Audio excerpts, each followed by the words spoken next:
Don't you have zooms? Yeah. Oh, you don't have zooms. Oh, I'm sorry. Hi, Expo. Best. We're live now. Uh-oh.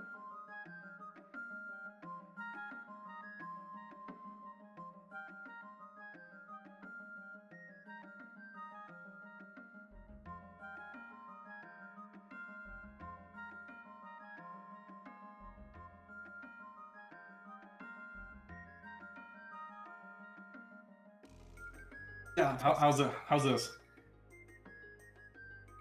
Test. Yeah, what do you got here? Are we loud enough now? How's that sounding? Owyn's quiet. What? Turn me up. Yeah, that's a first. A little better. 1 1 1 1 1. How's this? Maybe that's not a better microphone. Maybe that's it. Maybe mine's nicer. No, we've got the same microphone. You have a Yeti? Yeah. Oh, okay. How am I sounding? Is that sounding good? Sounding better? Is Expo fixing things? How's that? How are we sounding? No? Not better? More? It's fine. Louder! They need to know how we're doing Outlands on New Legacy, so they gotta hear this. Hey, thanks for the donation. Expo best Owyn. But I missed that. Oh, cool. All right, we'll just let people join in here. Already got 108 people listening. Wait, no, am I too loud now? What'd you do to me, Expo?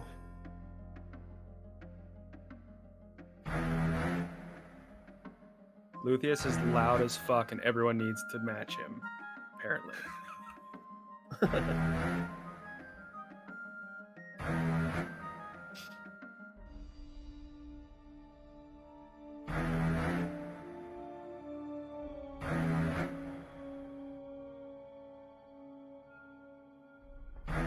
It was kind of fun to try to figure out from people's Twitch usernames what they are from the Discord. Some of them are pretty close, and some are you have to do a little bit guessing. Some of them are pretty obscure. Whenever I go into a Twitch stream, people tag me and ask me questions like I'm supposed to know who they are, but a lot of times I have no idea who they are. Kasha, incognito. Nope, not so much. Kasha's actually chill. Heard from Chill recently, actually. Shout out to Chill. You mean Chill's his proxy? Yeah.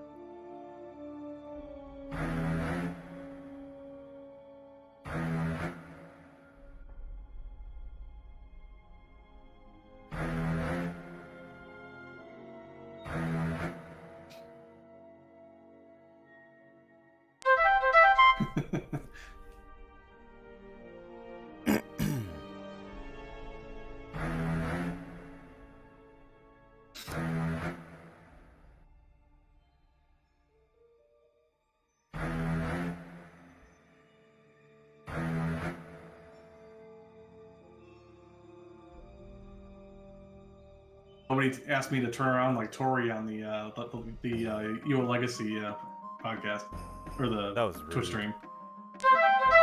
Just don't flash your wedding band. That was embarrassing.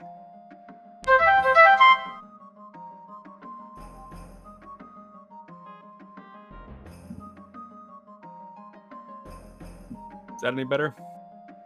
Yeah, it sounds a little better to me. All right, I just turned up my gain a bit. I'm just trying to drown out the air conditioner and fan that's running in the room. Well, it's snowing here right now, so I don't need shit going on. So, Yeah. AC.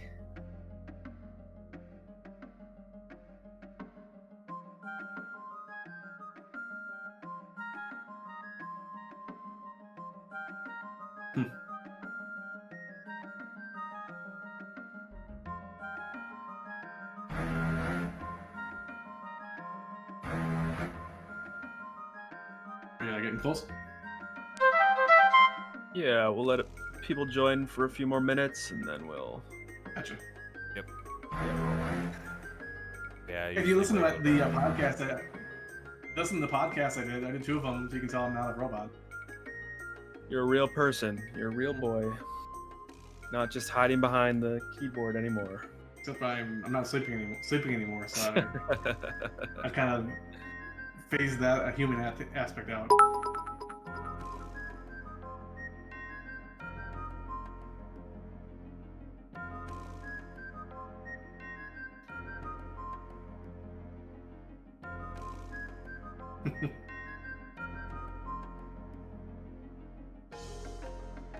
I did actually have to buy a mic. I don't got shit for mics and stuff. Got myself a mic stand and a filter and everything. It looks like a radio station here. Yeah. Oh, okay. Oh. Like doing a few podcasts here and there, trying to spread the good word. Oh, Jeebus? No. Outlands. No, I'm not streaming. I was thinking about doing some map building streams, but I don't know if anyone would find that interesting. Try. Yeah. You can basically backseat drive and tell them what to do. You're articulating that spline incorrectly. If SimCity has taught me anything.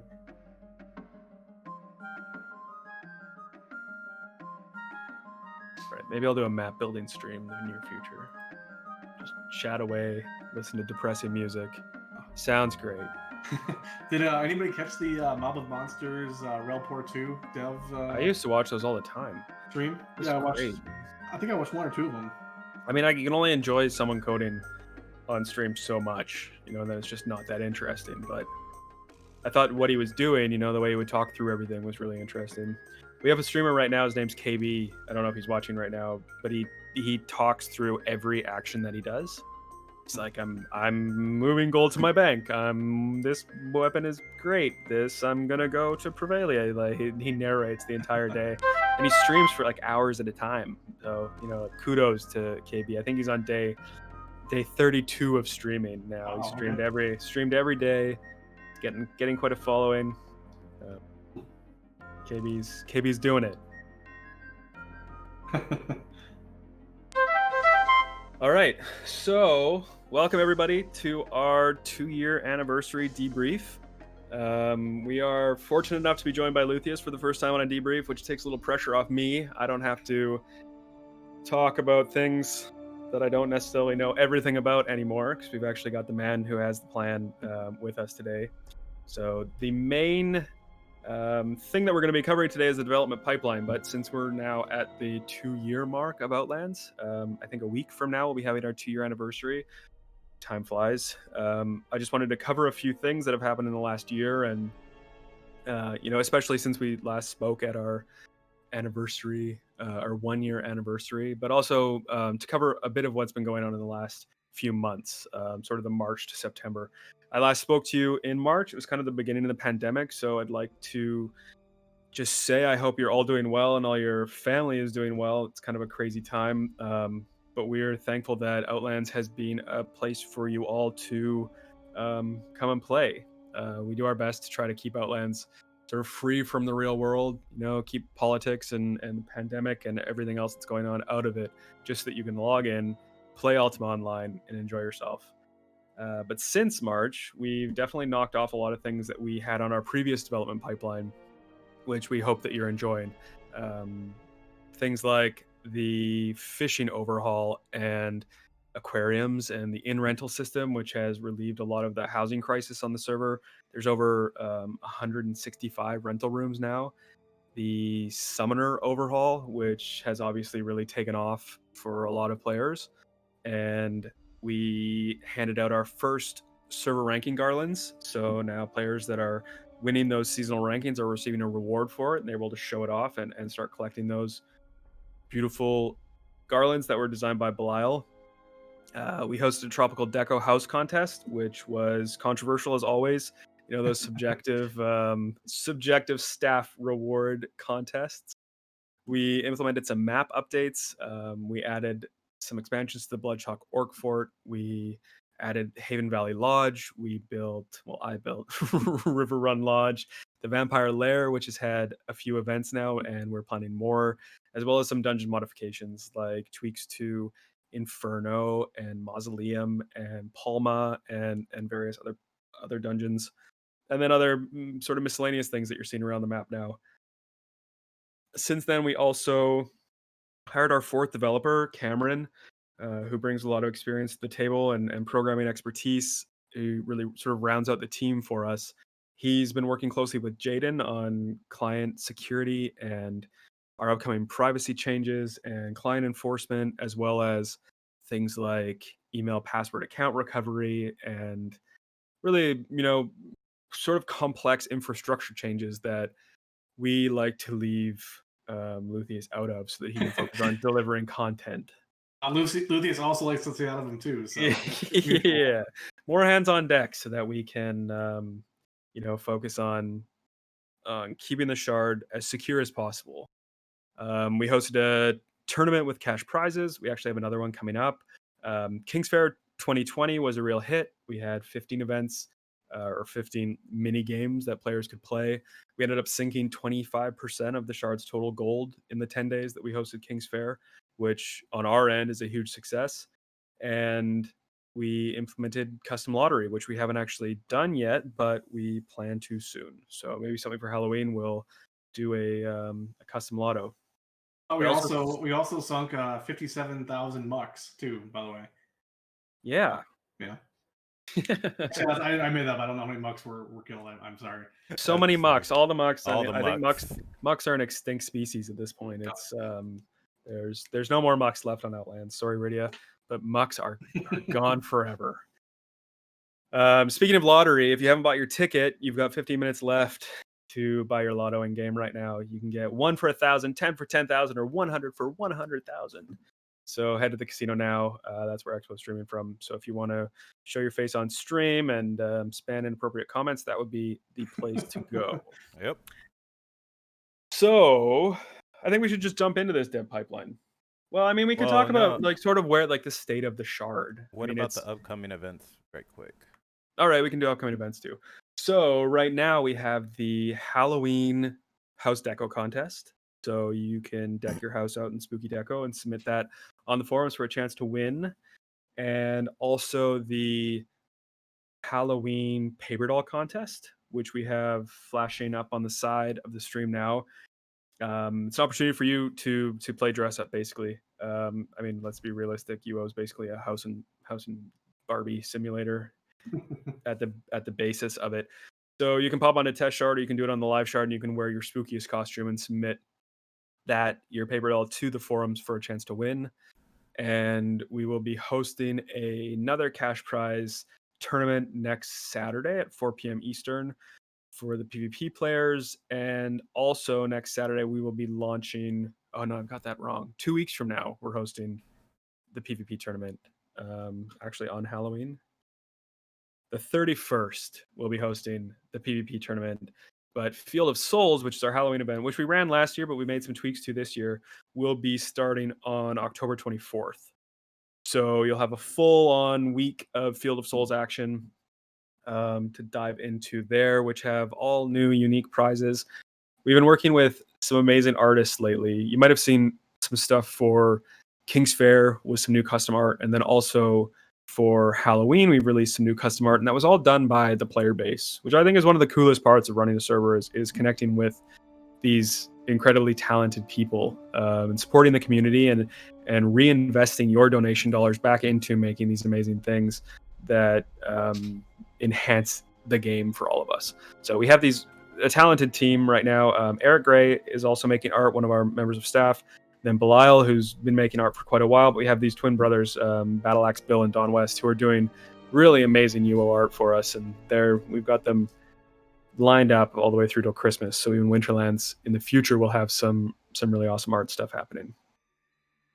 Now, I think that covers upcoming events.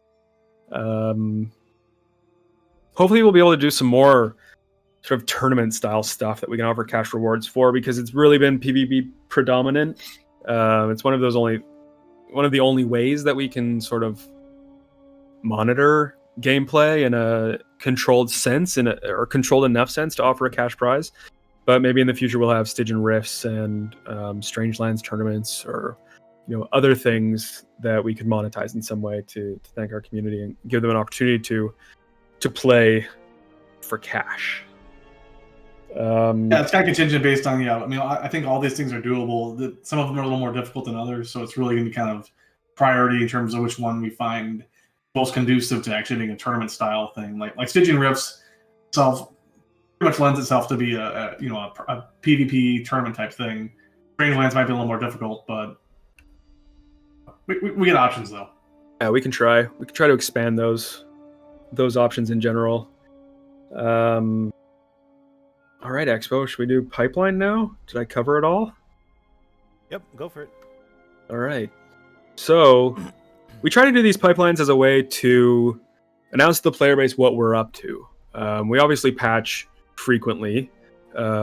Patches go online once or twice a week, depending on our availability. But the pipeline is really sort of these overarching ideas that we're trying to tackle through a long period of time. The last pipeline went online a year ago, and I think that we accomplished probably 90% of what we had said we would.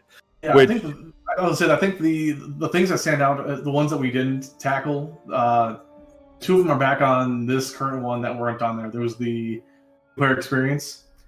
We kind of put it was a little bit of a combination of like tutorials, a little bit of sort of a guided gameplay experience, and we kind of kept pushing that back down to the back burner. But I think we're going to definitely tackle again this time. If at minimum we're going to do the companion aspect of it, that's absolutely something we're going to focus on.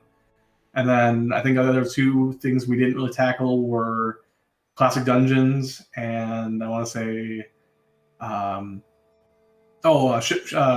Shipbreaker Bay. And that was just, I think, because there was so much ship content. Or shit content.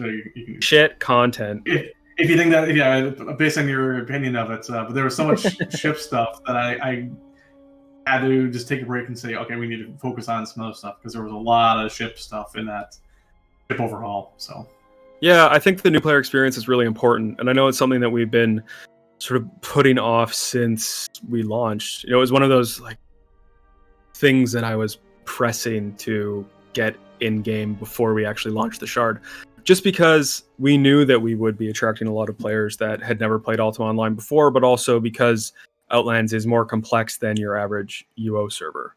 So I think the more that we can support new players that are joining the server, and they're joining at like a rapid rate. I checked the other day how many people were in each town, and there were 52 players on Shelter Island. I mean, a lot of people do sit at Shelter Gate, but usually it's like a dozen, so the rest of those people are new to the server, or they're macroing new characters, or they're in and out of the new player dungeons. So as many members of the community as we can commandeer to help us help new players and make them feel comfortable on the server, the better. So I think that the new player experience is definitely something that we should address, or that we need to address, to help those new players feel comfortable here.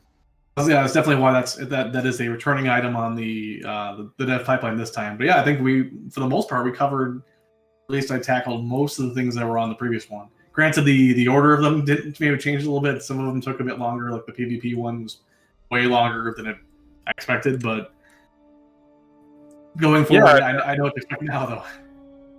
I think even with we obviously released the PvP patch. That was one big thing that happened that I didn't mention, because when I made my notes, it hadn't been released yet. But even with the PvP patch going in, the PvP overhaul and introducing Stygian Rifts and all of that happening, we've already been supporting that more than we had supported the previous patch. I always took issue with the fact that we put in the PvP patch, and it just kind of sat there and we didn't address it because we were so burned out from working on the patch that we wanted to work on anything else, basically. So I think that we did a great job of the previous pipeline, to commend us, pat ourselves on the back for knocking a lot of that stuff out. It was a lot. It was an extreme amount. No one can say that we sit back and we don't, stay true to our word or make promises on content that's coming and then not deliver it.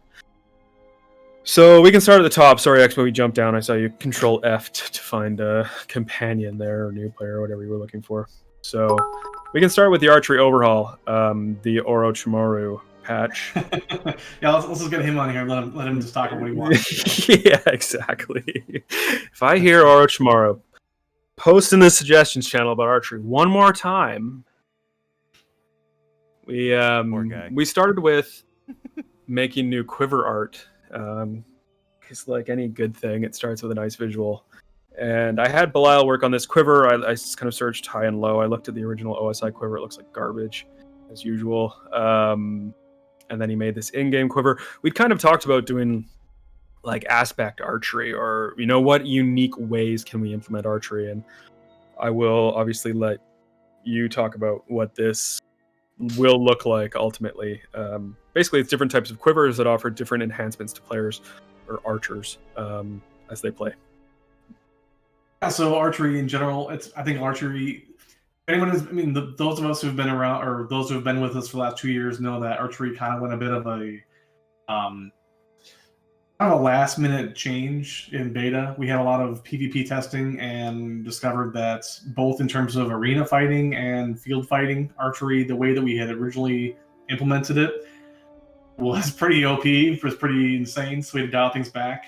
But then I think over the last 2 years, we've come to the realization that it probably can stand to get bumped up a bit, both in terms of PvP, and that we'll have to obviously kind of figure out the scale for that, but also in terms of where it fits in as a PVM skill. We think there's a lot of room for us to improve on that.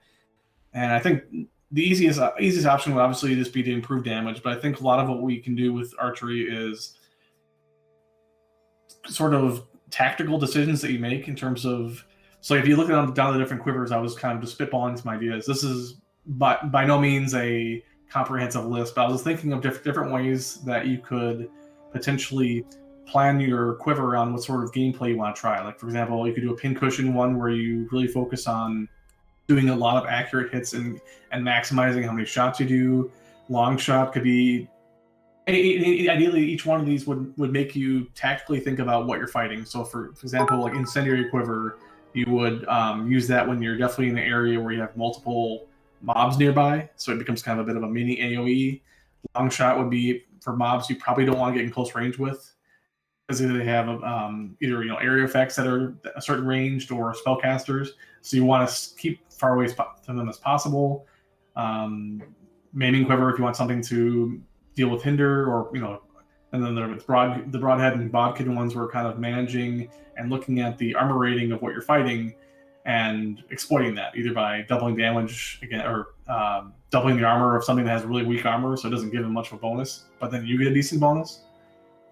So in any case, the general idea is I want to give archery players a bunch of different tactical decisions that either modify how they play archery a little bit, or at least give them a damage bonus that's some sort of strategic thing you have to do in order to achieve it. So I think we can give archery players a lot of fun little options to plan around how they farm, and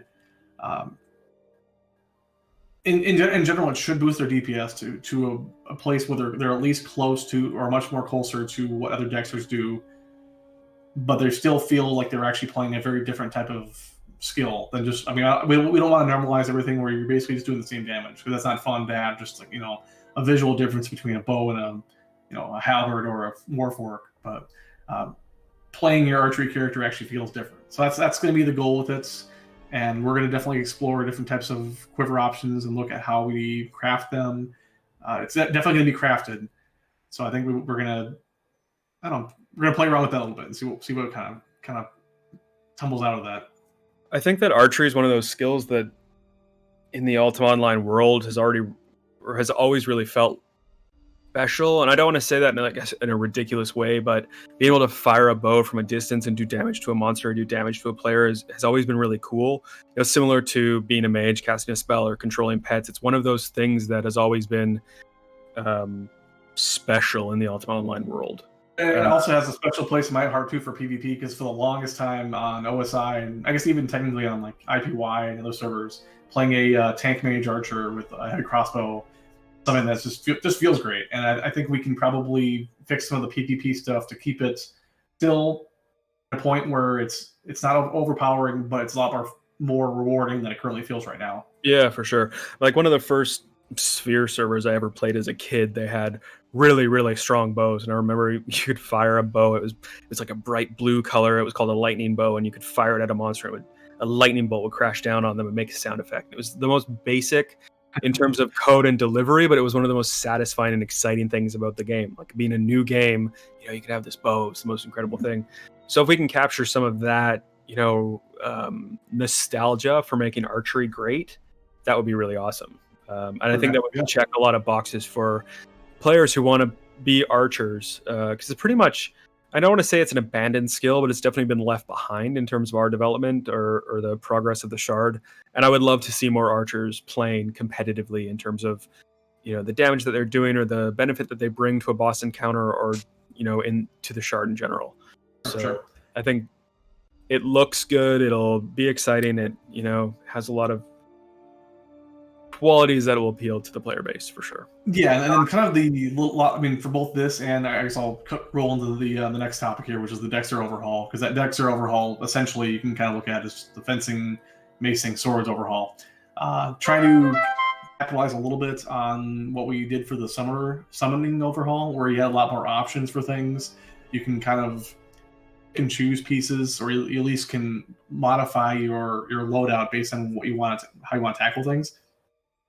So I think with we left the Dexter. Actually, Expo, do you want to scroll down a little bit? I don't think there's anything really there. There's probably not much there for the Dexter one. But we probably want to address the PvP stuff a little bit, but also the main thing being we want to make Dexters for farming feel a lot more powerful. And I think the main reason, at least I personally feel that, is that Dexters are one of the only templates that it really put themselves at risk, because like if you're a mage, you're usually doing stuff at the threshold of range for something. You're usually having a summon or having most mages are something else. They're a mage bard, they're a mage tamer, and they aren't usually taking damage themselves. Whereas Dexters are really kind of putting themselves putting themselves in danger, because they're the ones right next to a boss who's doing AOE stuff. They're the ones that are having to tank things. So I think in general, Dexters really need to get a bump in terms of DPS to represent the fact that you are risking stuff.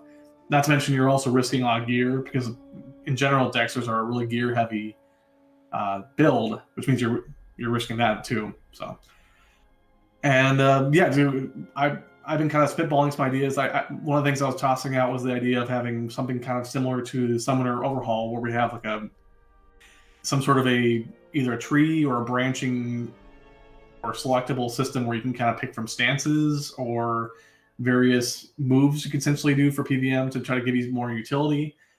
The key though is to keep each weapon feeling like it's some sort of it should feel different playing a character with fencing versus swords or with macing. And I know right now fencing and swords don't feel particularly different, but I think we can probably give them a unique feel that gives you both some flexibility, but you still feel that each weapon skill is unique in itself. So I think we can flesh that out more. But so far, I don't have anything concrete, but I have a lot of things that I'm kind of taking inspiration from. And I think doing the Archer Overhaul first is going to give me a lot of perspective on what is going to work for the rest of the weapon skills. The lotto just concluded. It was 4.2 million, and it went to Noob Killa. Societies have reset. Go get your new jobs. Looks like a busy scene in Prevailing. And gold, and get your gold. Get your gold explosion. Oh, I forgot. Yeah, I forgot that's the thing. Yeah. Get your gold explosion. It's happening now. So the next topic will probably be, controversial. No one likes to hear about it. Everyone plays it. Will be the Taming Overhaul. So I think everyone probably wants to know your thoughts on that, Luthius. Where's your head at with taming right now?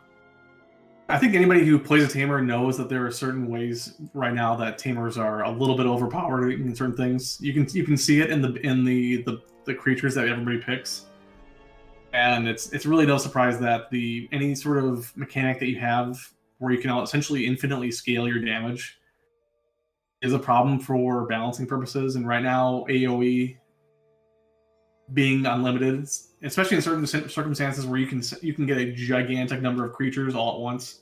And this is talking about, or the examples are Omnibosses, where you have a bunch of minions, or if you have a Shrine Corruption, or even some just normal bosses.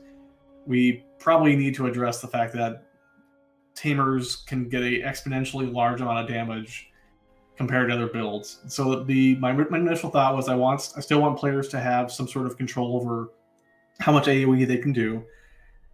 Either capping the minimum, but then giving the players back the option to increase their AoE max targets by either doing different traits that can do that, or some other different mechanisms. But we do need to look at any sort of mechanic that has an infinite scaling issue and tackle that. The other part of the taming overhaul is looking at the creatures right now that in general aren't being used. And right now everybody can tell that there's a bunch of creatures that nobody gives a shit about. You just don't see them. And we have over 150 of them. And granted, a lot of them are for the skill levels that are below, like 80 or below, that really you just use it as a transitional creature. But there's still a lot of creatures in the 90 to 120 range that aren't really being used. And I'd like to have some sort of a way for us to promote players using that, both by rebalancing them, looking at the ones right now that people aren't using and figuring out why. And I think as a comparison, originally the aspect system, we only had about 3 aspects that people liked. Everybody else kind of gave, this like poison was a garbage one. People didn't care about. I think air for a while nobody really seemed to care about. And once we overhauled those, I think pretty much almost all of them you'll find some player using them in some sort of capacity. Yeah, some of them running like blood. Cost of cores. We noticed the cost of cores going up after that overhaul. Yeah, because I think people can find a use for them if they can find a build like water that people will, ones that were seen like that weren't really useful now, people can do it. I think we can do the same thing with taming, where you can probably make a lot of creatures that were considered just junk ones to actually be interesting, at least in some sort of different context. And then also leading into that too, the next thing, the Prevailing Zoological Cooperative. The idea with that is to kind of come to move or to like work in concert with the rebalance and have a rolling system that looks at which creatures aren't being used and find a way to reward players for using them. And that also can include using creatures that are a little bit underneath their power level. And some people do like to take it as a challenge. I think it was a Black Tea was talking about did the farming demons with like farm animals. But I think that we can obviously do a sort of a middle ground where players are using some of the middle level creatures to try to tackle stuff. And I think it diversifies what dungeons look like when you have different creatures that are normally being used for certain things. And it makes players think a little bit differently about how they have to farm with different types of creatures that you wouldn't normally experience. So the hope is that in general it'll make taming a little more interesting, give you a little more of a weekly experience of trying something new. We'll see if that works out or not. Hopefully it will. If not, we can just obviously adjust things. But yeah, in general, we want to kind of grind or smooth out the current imbalances in taming, give players more reason to try different pets. Eventually, we'll probably introduce. Once we start adding in all these new areas and dungeons and things, we'll be adding in new pets to. Anytime we do a new region, we typically do new tamables. So there'll be new tamables too, and we'll see which one becomes the new Barb Prowler that everyone just it was Barb Prowler and Bloodworms. Who's gonna be Outland's next top taming creature? Got 150 pets and people use 2. Yeah, and that's what we really want to get away from. We don't want to obviously make it so players can't use them, but we want to make them so that players have an option to be rewarded for trying something different. That's kind of the bulk of what I've been thinking as far as taming. Obviously, we'll look at more issues and certain imbalances. During the PvP rebalance, we looked at things that were considered OP in terms of abilities. Like we looked, obviously, Hinder and Entangle were pretty much nixed and switched off for Hamstring. I don't know if we have that many other remaining builds that are creatures that are super overpowered in certain things. But we'll address them if we need to. I don't think anything I wouldn't expect anything to be giant rebalances other than the AoE thing, like I mentioned. But Yeah, that's kind of my thoughts on taming for the future. Right. So the next topic is the Omniboss system overhaul, which is something that we talked about at length yesterday, and something that we've both fielded a lot of feedback on. Obviously, trying to gauge exactly what the player base thinks the Omniboss system is or should be. Like what is it to them, and what could it amount to?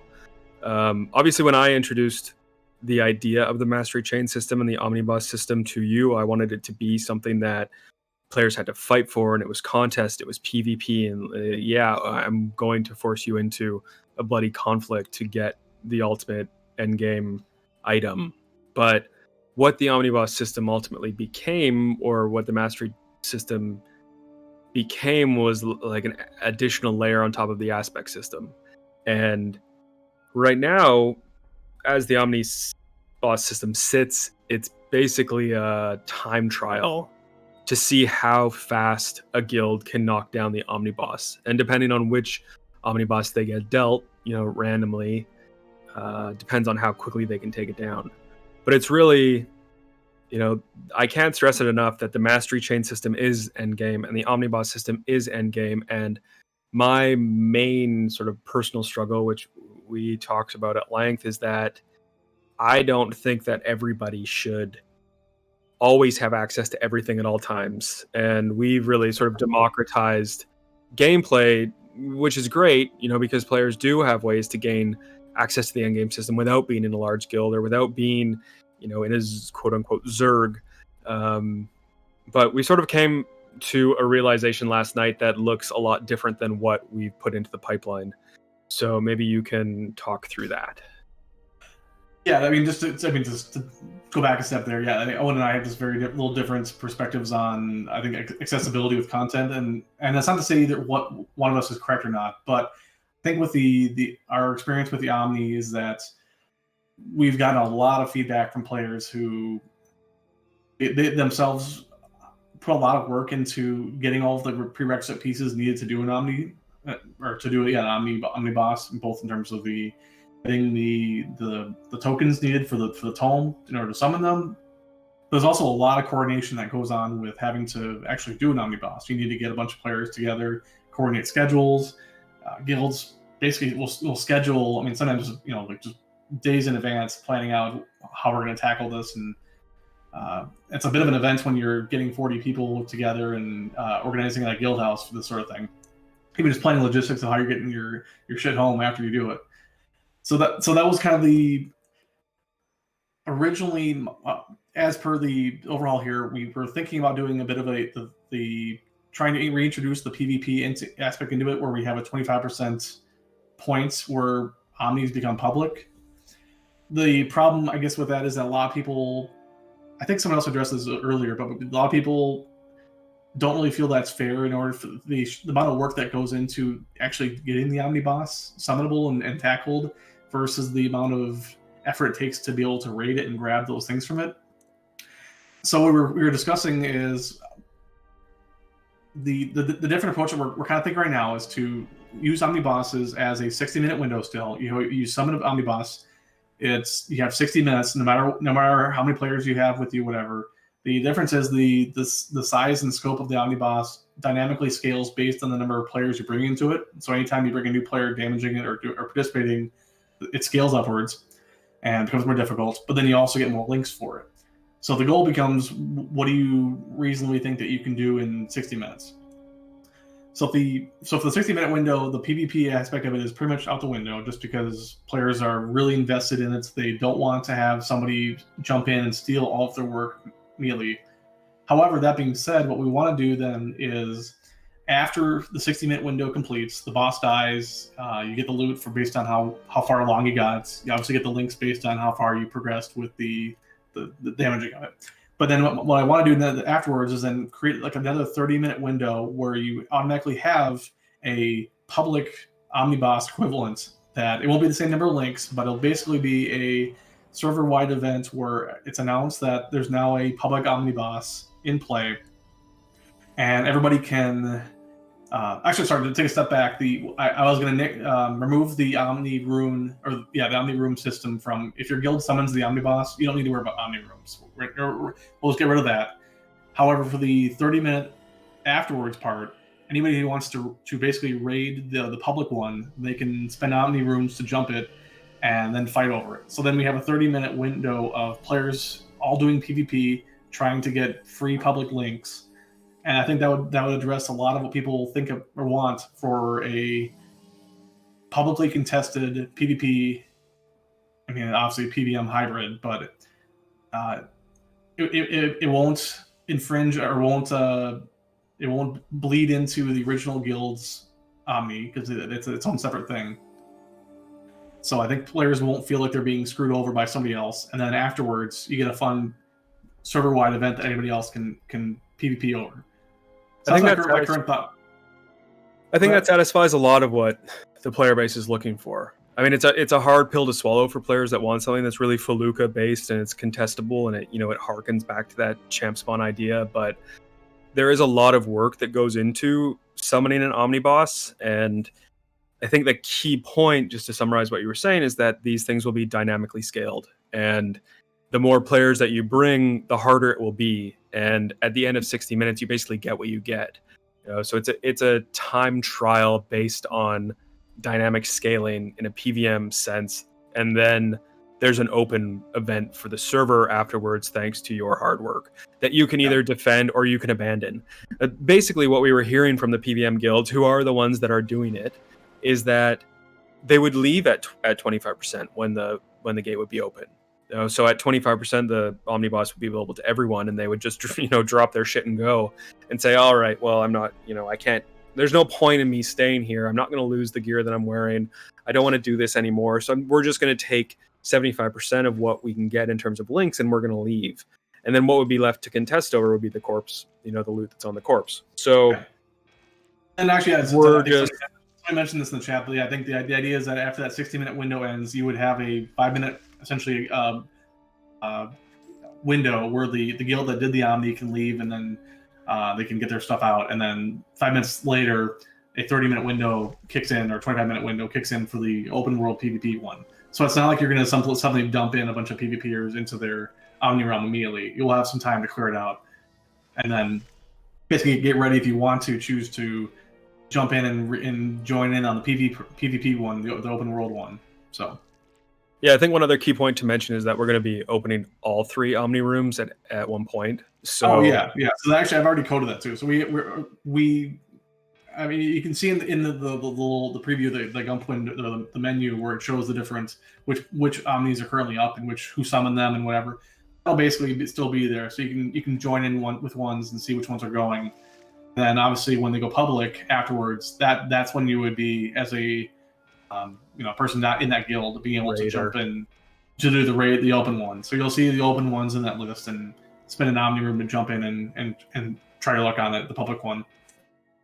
We ran into a bit of a bottleneck during that last prestige race at the end of the season where guilds were rapidly summoning Omnibosses to enter into this prestige race, and they were getting frustrated that they couldn't take part in the content because there were people that were, they'd set up bots basically to spam summoning the Omniboss.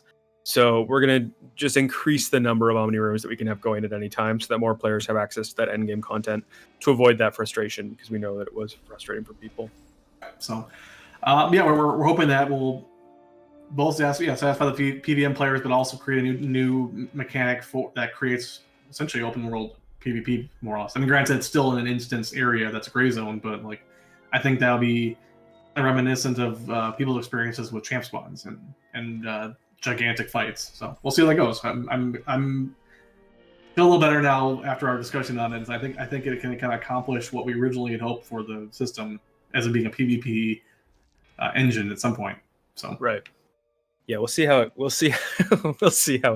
Yeah. Obviously, we have our own impressions or expectations of what's going to happen, and things can be wildly different. But yeah, I mean, guaranteed things are going to be different than the one thing you guys know about.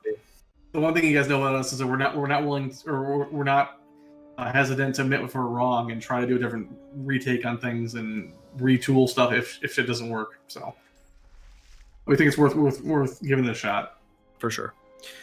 So one part that really feeds into the Omniboss system is the way and rate that players and guilds are able to summon bosses. So we have some changes that are coming there. Notably, the key word of all of this for me is dynamically scaling, making things more difficult based on the number of people that are taking part.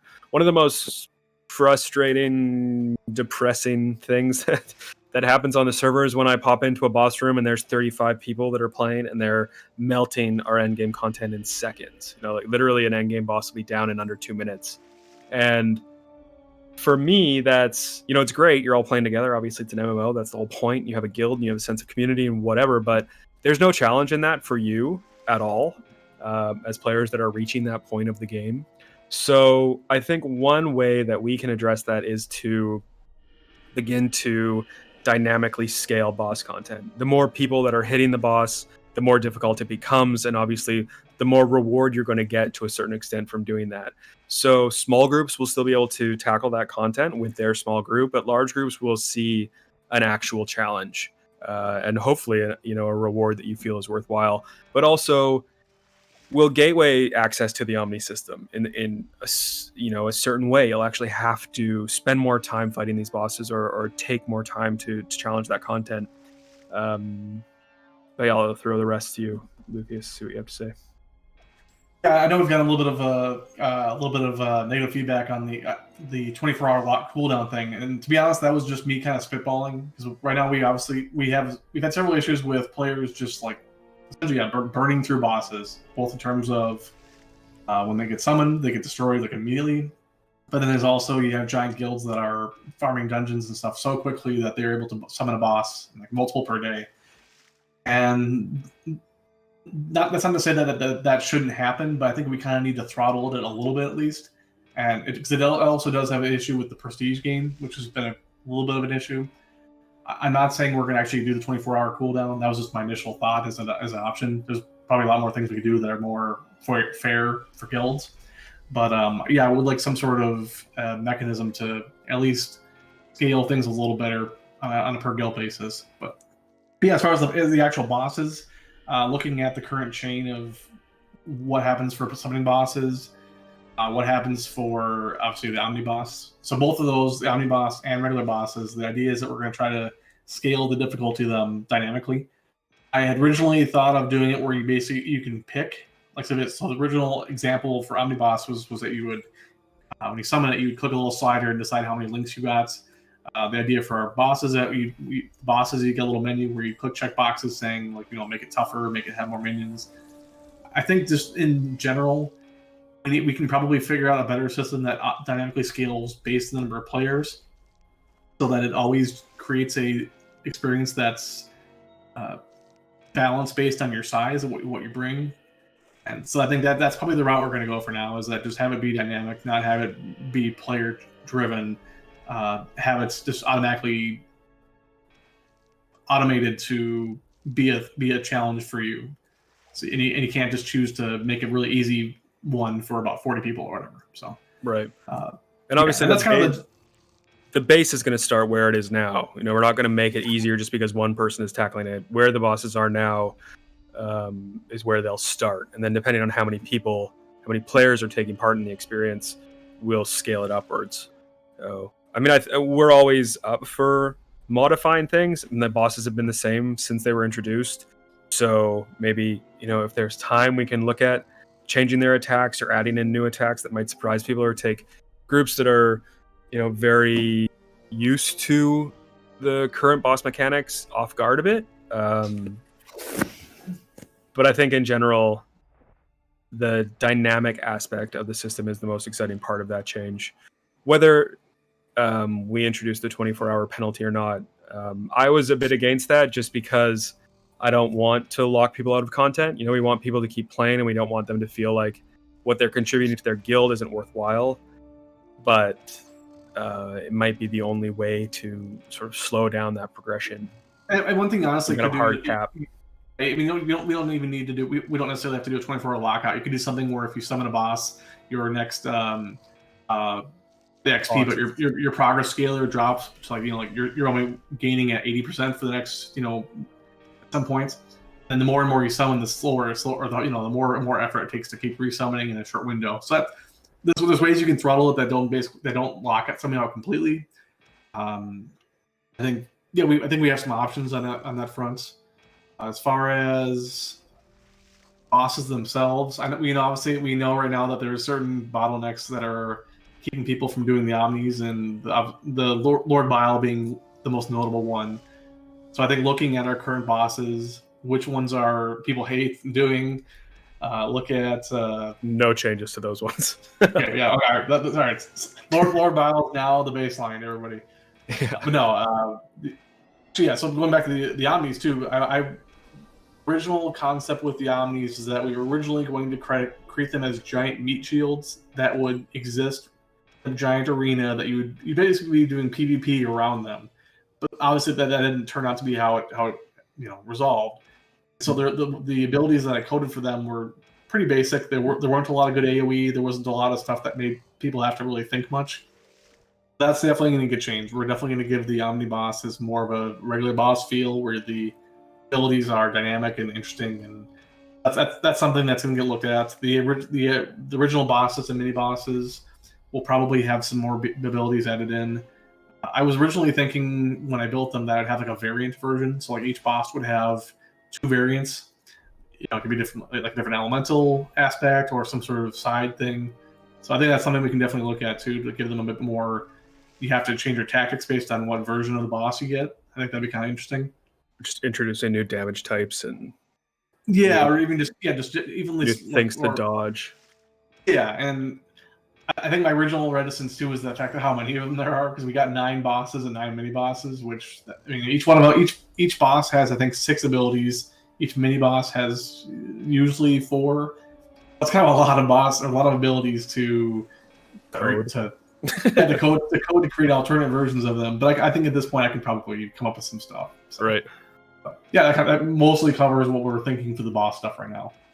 I mean, it's really a driving factor for content on the Shard in terms of gameplay in general, guild gameplay, and then end game gameplay that leads into the mastery chain system, Omniboss, character progression. So everything kind of hinges on the boss experience, and it has been something that, I say stale. I don't mean it as a negative term, but it's definitely something that hasn't seen any changes since we launched the Shard. And obviously we've added, more levels to the aspect system. We've added more, obviously, the mastery chain system. The scope creep has exploded around the existing gameplay, but the monsters haven't been made harder. The boss hasn't been made harder. Monsters haven't been made harder.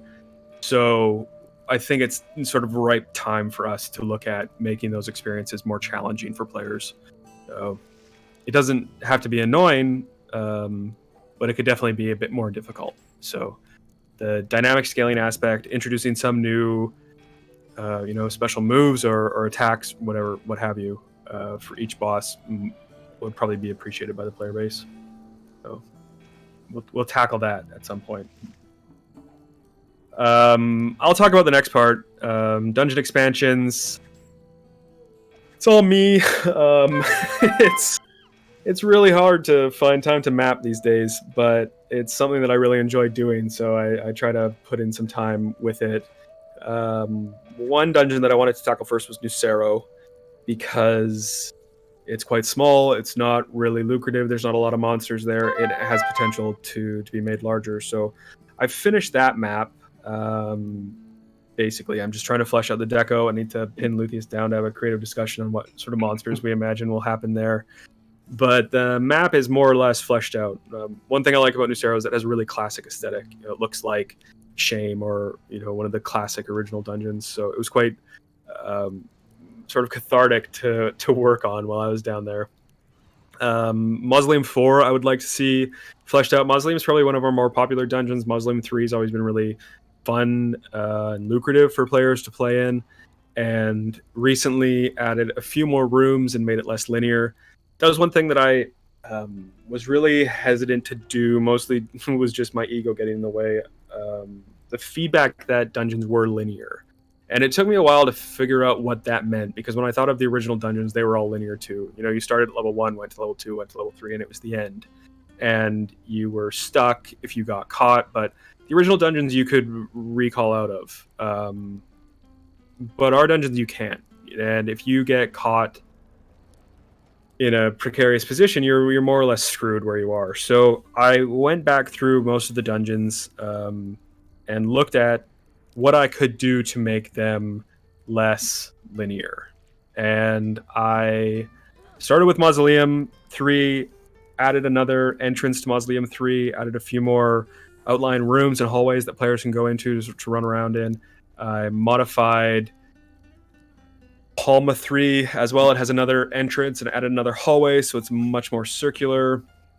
Expo's on screen now with Mausoleum 3, which I got sort of rave reviews on right away, which just made me think that, you know, players were right and I needed to get over myself and just make those changes.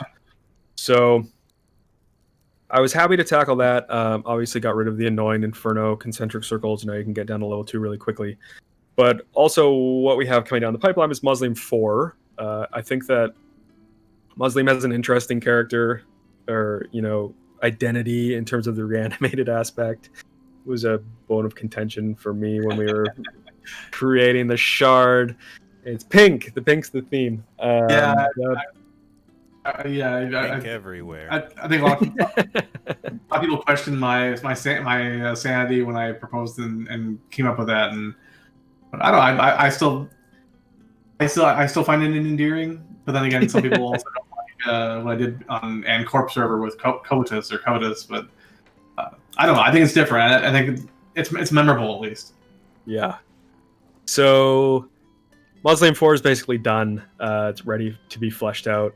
And then we also were inspired by Whack-A-Mock, our favorite event from the King's Fair, to make a level 2.5 in Darkmire.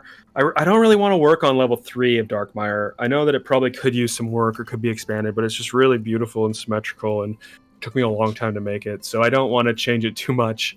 I don't know necessarily where Darkmire 4 would fit into the whole grand scheme of things either. So I think 2.5. I can tell you, Super Poison. Yeah, no, it's like it's already the least popular dungeon. I don't want to make it more unpopular. I'm kidding. I mean, Darkmire it's a beautiful dungeon to look at. So I think that there's definitely some room to make it, to expand it in a nice way. So I started on that. It's not anywhere near finished, but Lucero 3 and Mausoleum 4 are very close to being done. So what we do to launch those, I mean, I don't know if we'll go with like full-on Ossuary 4 launch for those. We might just make a patch and release a new dungeon at some point, but we know that dungeons in general are busy. You know, you check at any given time with 13 or 1400 players online, and there's 150 players in dungeons, and they're overfarmed, and people are fighting over spawns, and players only want to be in Ossuary 4 because that's where they feel their time's best spent. So if we can add that sort of Ossuary 4 or more difficult element to more dungeons, I think it would be beneficial to spread that whole population around. So I think too, we were discussing that like long-term plan, the idea that each dungeon essentially at some point has its own Ossuary 4 level. I mean, some of them are more conducive to others than for having that, but we can at least kind of look at it as a starting point, maybe, you know. Yeah, I think it's a good launching point, just to a benchmark of difficulty. You had made Ossuary 4 more difficult than it launched with, and the people that we had test it said it was too difficult. Now they're in there farming alone. So maybe we should, you know, revisit and make Ossuary more difficult, or sort of set it back to where you had it. But that's kind of the level of farming that we want to offer our end game player base with this new dungeon stuff. So I've got a bunch of map stuff in the works. Again, I'm all over the place. Yesterday I started rebuilding Horseshoe Bay. It's like, this is the last thing I need to be working on, but this is what I'm inspired by. I was a whim, you know. I was just like, I hate Horseshoe Bay. It's always been my least favorite town. It has some redeeming nostalgic value at this point, I guess. Like, Expo's got it on screen. I'm like, yeah, it's fine, I guess. I don't really like it. Basically, the citizens of Horseshoe Bay have been in danger of being condemned for... Yeah, they're about to be blown off the face of Abaddon. They're going. 3 years running now, I think, at this point. Yeah, they better mark a new rune. That's all I have to say. It's it's in the works. But whether I don't have any time frame on any of this stuff.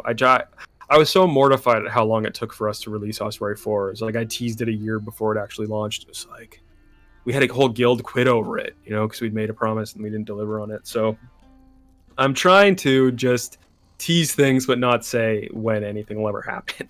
But Nucero 3 revamp is basically finished. Mausoleum 4 is basically done. So whenever we get around to actually fleshing those out, we'll release them to the server. So, moving on from the map. Society Job Overhaul. It's a long time coming, I think. There's been a bit of contention about this too. I think the main issue is that people are basically macroing printing gold links. Every 10 weeks they get a free gold link. So we are basically planning to implement IP restrictions for players on how much they can macro society jobs. Well, so let me clarify that, because we do have a lot of players who have built multiple crafters in order to take advantage of it. I think the problem though is that when I created the society jobs, the algorithm I created to determine the amount of effort needed for each job was based on our initial. The societies. We built that algorithm before the server even launched. So expectations of what would be a hard job to do versus an easy job, what crafting materials are going to be scarce, even things like for the materials for what's Valorite compared to agapites or shadow iron, how much does that modify, how much you need to craft to do them. All that stuff was based on me trying to forecast and guess what was going to represent a difficult or a good scaler, which things have changed drastically in the last 2 years. There's all sorts of economic things we never expected. And I think society jobs has been one thing where I've been really reticent to overhaul it, but it really needs to do it and just bite the bullet and change that. So that being said, I tossed in the idea of IP restrictions being as one option, but really I think the best thing we can probably do is just get the scaling for certain jobs. Mainly crafting is the one that's the one that's right now the outlier, because we've looked at the metrics of how much people have done and got out of the crafting ones. It's massive compared to the next biggest one is Monster Hunter, obviously, but it's Artificer Enclave is just huge for people getting links out of them. So I think the fix though is to us rebalance the amount of crafting that's going to needed for you to tackle a job. And some people are going to be kind of annoyed. It's going to take a lot more than before. But I still want people, if they really, really want to do it, they can use multiple crafters. It's going to cost a lot, and it's going to take resources to do it. But I think if I can avoid the IP restriction, I'd like to do that. Because I'd like to, if people want to put a ton of work into getting the materials needed, because the crafting jobs, the effort needed is raw resources. It's different than the other types of jobs, because the other jobs you have to do either a time-based thing, which is farming, or it's a bit of so things like the animal or taming is a little different. Things that are doing treasure hunting and stuff, that's a little different. But the cost of the crafting ones is getting the raw resources. So I think that one we have to really look at and say some of these jobs are going to cost a lot. And some people who are more casual but still using multiple crafters may not be able to do 3 crafters anymore. The hardcore players will still be able to do it, though, I think. That's my hope.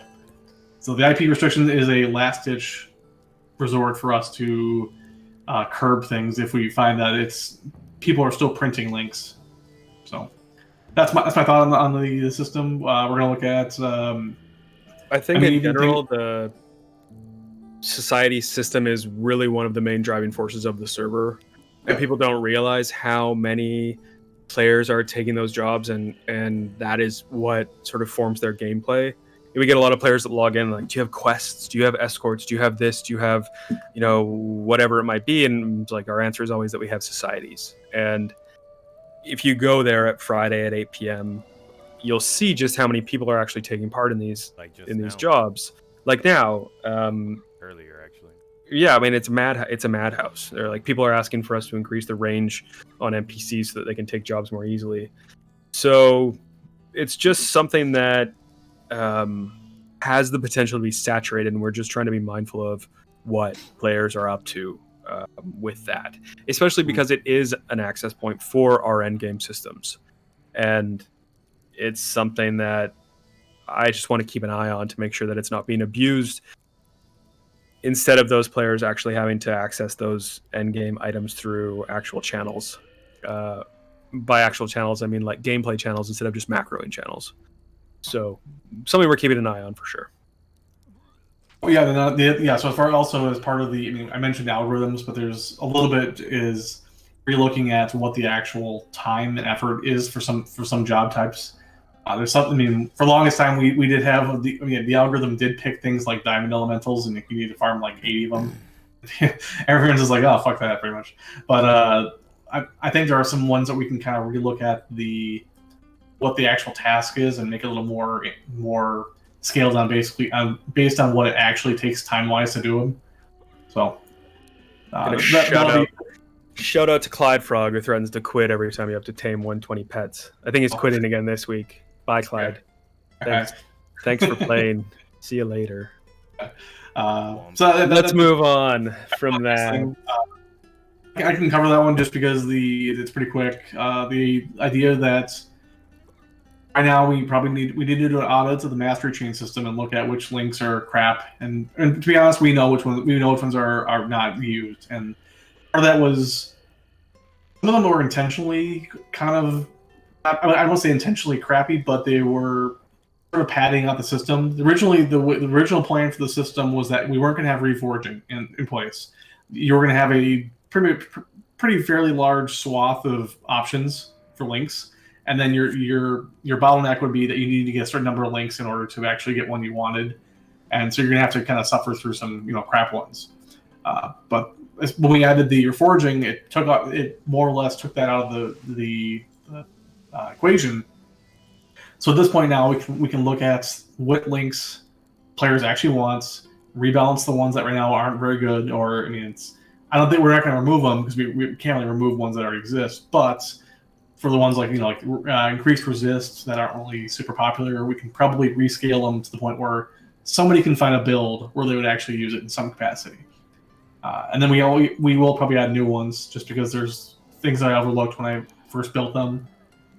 There's new mechanics that we can probably take advantage of. So I think we're gonna look at pretty much all the major elements of the current link system and try to round out the edges on the parts that aren't really working, the parts that can be improved. Again, looking at the aspect system of how we did in the past, where we rebalanced most of the aspects to be worthwhile to somebody. So that's kind of the perspective on that. And what's in store for the aspect system? Yeah. What's going on? So the aspects one, you can obviously see there's not a lot written there just because it's sitting at 0% development, just because I haven't really thought of things beyond. Obviously, the option is for tier 14 being an option, and we've always had some ideas on different aspects to add in. I don't want to spoil any of them just because it's them being revealed is kind of fun to people, because everybody starts getting theory crafting on, I can combine this with this and this skill set, and I think we'll definitely in the next couple months here introduce at least one or two new aspects, because it's been probably 9 months since Blood aspect, maybe more. Yeah, I think Blood aspect was on the last debrief, right? Or sorry, pipeline. I think so. Yeah. We introduced everyone. Yeah. Because I think it came out. I don't say it's around the time we had Convernum, but I think it was probably in that same sort of area. But actually, no, maybe it was after Convernum. I think it was after that. Cavernum was January 2019. So yeah, sure. That was a few months after launch. Definitely before that, or after that. I mean, a lifetime ago. I think the other thing that we'll be looking at is increasing the levels for existing aspects as well. So like pushing things up to tier 14 and letting players have more progression to work on. Yeah, and also I know one of the issues right now, for a lot of people, is the fact that the burn rate for certain aspects, or not certain aspects, just the burn rate at different tiers is still an issue. So part of that will either be looking at rebalancing it, or just giving players new avenues to get arcane charges. And I mean, there are some right now, players do have the option technically to go to the Pavilia exchange officer and turn in bronze links that they don't care about for arcane charges, which now the exchange rate may be kind of crap. So that's something we can look at for. I mean, that's maybe what people do with their bronze links is that they turn them in for a good pile of. We got the Kingspire stuff in there, but yeah, that might be something that players do is that they get rid of their links that they don't want, and they kind of fuel their obsession with running maximum or high level tiers for aspects in order to farm at maximum DPS. But Right. I also will at some point here redo the aspect menu just to make some more real estate and allow you to have the ability to display the level up button at the same time as showing the tier level change. That you right now they occupy the same space, which kind of becomes problematic when you're ready to upgrade and you can't change your tier anymore. So I will address that at some point here. All right, moving on. Town invasions. No, you got antiquities here. Oh yeah. Actually, it's actually really short. We're going to look at the current categories we have for antiquities and do another audit and find out how many we have in the server. Find out which ones. I mean, we know right now which ones in general players are getting more of. Obviously, like the dungeon ones, just based on pure number of players. But we'll look at the ones that right now players are rarely getting and try to rebalance them a bit. We'll probably add new ones in. I think the fact that we have all these amazing artists at our disposal gives us a lot of opportunity to add interesting new antiquities. So, yeah, we'll look at that. Give players some new things to kind of look out for when they're doing content, and make it so that the ones that right now players aren't seeing for like certain categories actually have a chance of getting those down. Okay, now you can move on. Now you can. Town invasions. We recently scrapped the Castle Siege system, for better or worse, I guess, in exchange for the Stygian Rift system in our battle menu or our battle schedule, which frees up our castles again. One thing that players have been asking for a long time is that sort of classic town invasion system, where a town becomes unguarded and it's overrun with monsters, and you get a score based on how much damage you do to the monsters during the invasion. And I think that we can do that. We can add our own rift to that, and we can make it happen on a regular basis. So we obviously have a lot of PvP events. They happen on a regular schedule, and our PvP players can jump into an event every hour on the hour. And PVMers are left to generate their own content. I mean, they have a lot to do, but it's nothing that we really schedule. It's not like arena tournaments or anything else that's on the battle schedule. So yeah, right now Shrine Corruptions is pretty much the only dynamic. Yeah, which happens randomly. It's like once every 12 hours we get a Shrine Corruption, and even then I think Shrine Corruptions need to be looked at in some way to make them more engaging for players, because right now they're just like a trapper or energy vortex mess. So I think adding a town invasion system that happens dynamically, or is something that staff can schedule to have a special event or with custom monsters, would be something that our player base would really enjoy. So part and parcel with that is the corrupted castle system, where these castles are now available, and we can basically apply sort of our corrupted shrine mechanic to castles and use that as a different map for those engagements to take place. So hopefully with sort of upcoming storylines, we've been teasing that tower graphic that's on the login screen right now as an upcoming event. We'll see that tied into the town invasion system as one of our event score events in the near future, which would introduce the town invasion system. Yeah, so I mean, one of the I guess I keep using this word. One of the bottlenecks to the town invasion was I've been for a while working on a comprehensive region manager, which is essentially a tool for our staff to use. Oh, sorry. I mean, we have a decent amount of stuff that staff can do, but I also am in building Outlands. I did scrap a lot of the existing support that there already was in place in order to get certain things to work more smoothly. But then with all of our changes to how towns work, how events work, in terms of both like guard zone handling for events, because we have events going on where reds are allowed in town for town struggles or various things. We've had to make a lot of changes to the way that regions are handled. So I think one of the things I've been working on for a while is building a region manager where staff can take a region and then completely shift around what are the rules for the region, like on the fly. So example, if all of a sudden we want this area to be either no guard zone or even partial guard zone, where it's essentially town invasion level, where players still can't attack each other, but monsters can attack players and vice versa. So that's like a partial guard zone. Things where you can dynamically change the loot dropping on certain things, or have certain events go on where even somewhere else in the world where you can flip around how things work and give more support to our staff to be able to do dynamic events. And the town invasions is going to most likely use that manager system as a baseline, where we can do.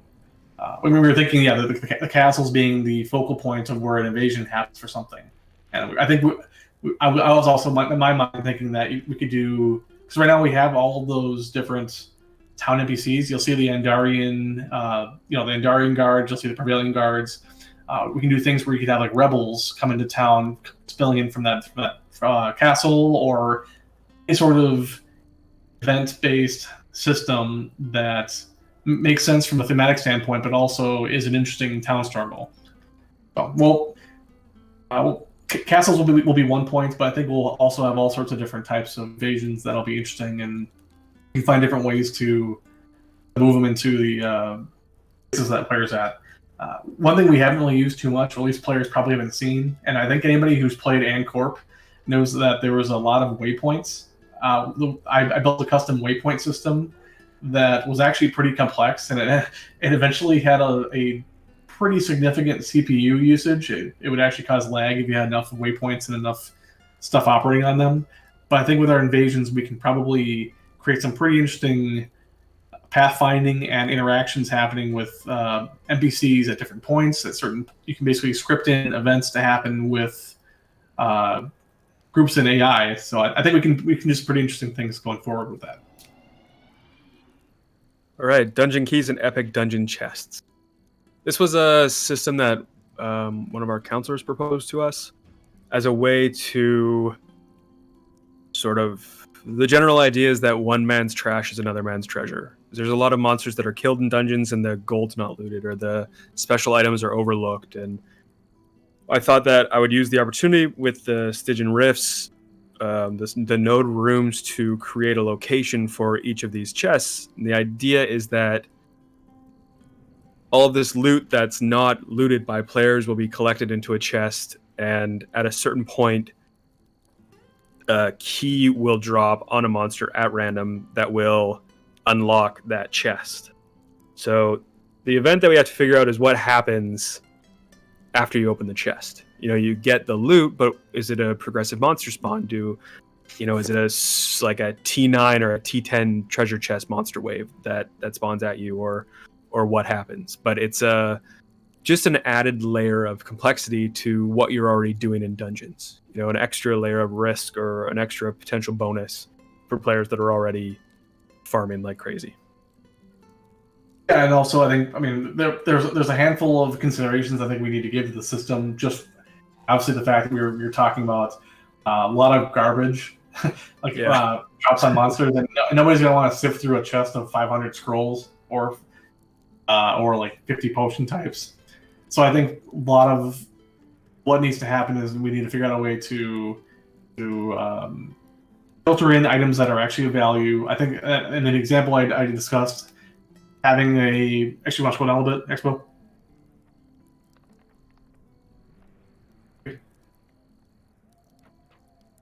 Well, anyway, yeah. So the idea is that the longer that these chests don't get opened, the more items pile into there, both in terms of them, the gold, if for whatever reason, for special loot items or rare loot items don't get looted, maybe on like if the minions for mini bosses or regular bosses somehow don't get picked up, those things will filter into them. So like if somebody misses a skill mastery scroll or even an orb or something, even an MCD maybe if you're lucky, but if those items eventually start piling up into this chest, but then we also start filtering in, just random items per day or per hour or something else. So the longer that it goes without being opened, the more and more stuff there's going to be in there. And I think it kind of creates an anticipation that whoever gets the key, the longer it goes on. It's kind of like a lottery where if somebody doesn't win, next week it gets bigger and bigger. And that's kind of the hope, is that we'll get this sort of system where players will come across a chest that they get a key for that hasn't been opened in like a week or two, and there's a crazy amount of stuff in there.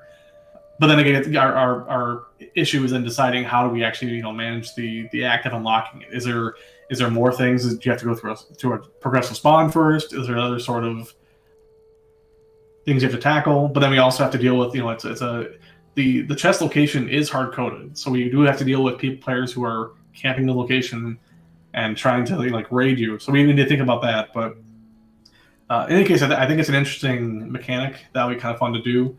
We'll also, and then we do have to kind of think about how do you loot that chest. Like if you have a couple 100,000 gold in there, you can't just carry that out easily. So we might need to come up with some different mechanics that are accommodating for the scope of what you're actually doing. Just like Ossuary 4. Okay, yeah, that's an option I suppose too. But I was thinking like you do basically a non-blessed loot or a bank deed or bank check. But anyway, that was just kind of spitballing some ideas with it. But the idea is that it's going to be a progressive loot chest that as it goes on, more and more stuff gets in there, and it gets more interesting with what could be possibly sitting in the chest the longer it sits. All right, Idoc Overhaul.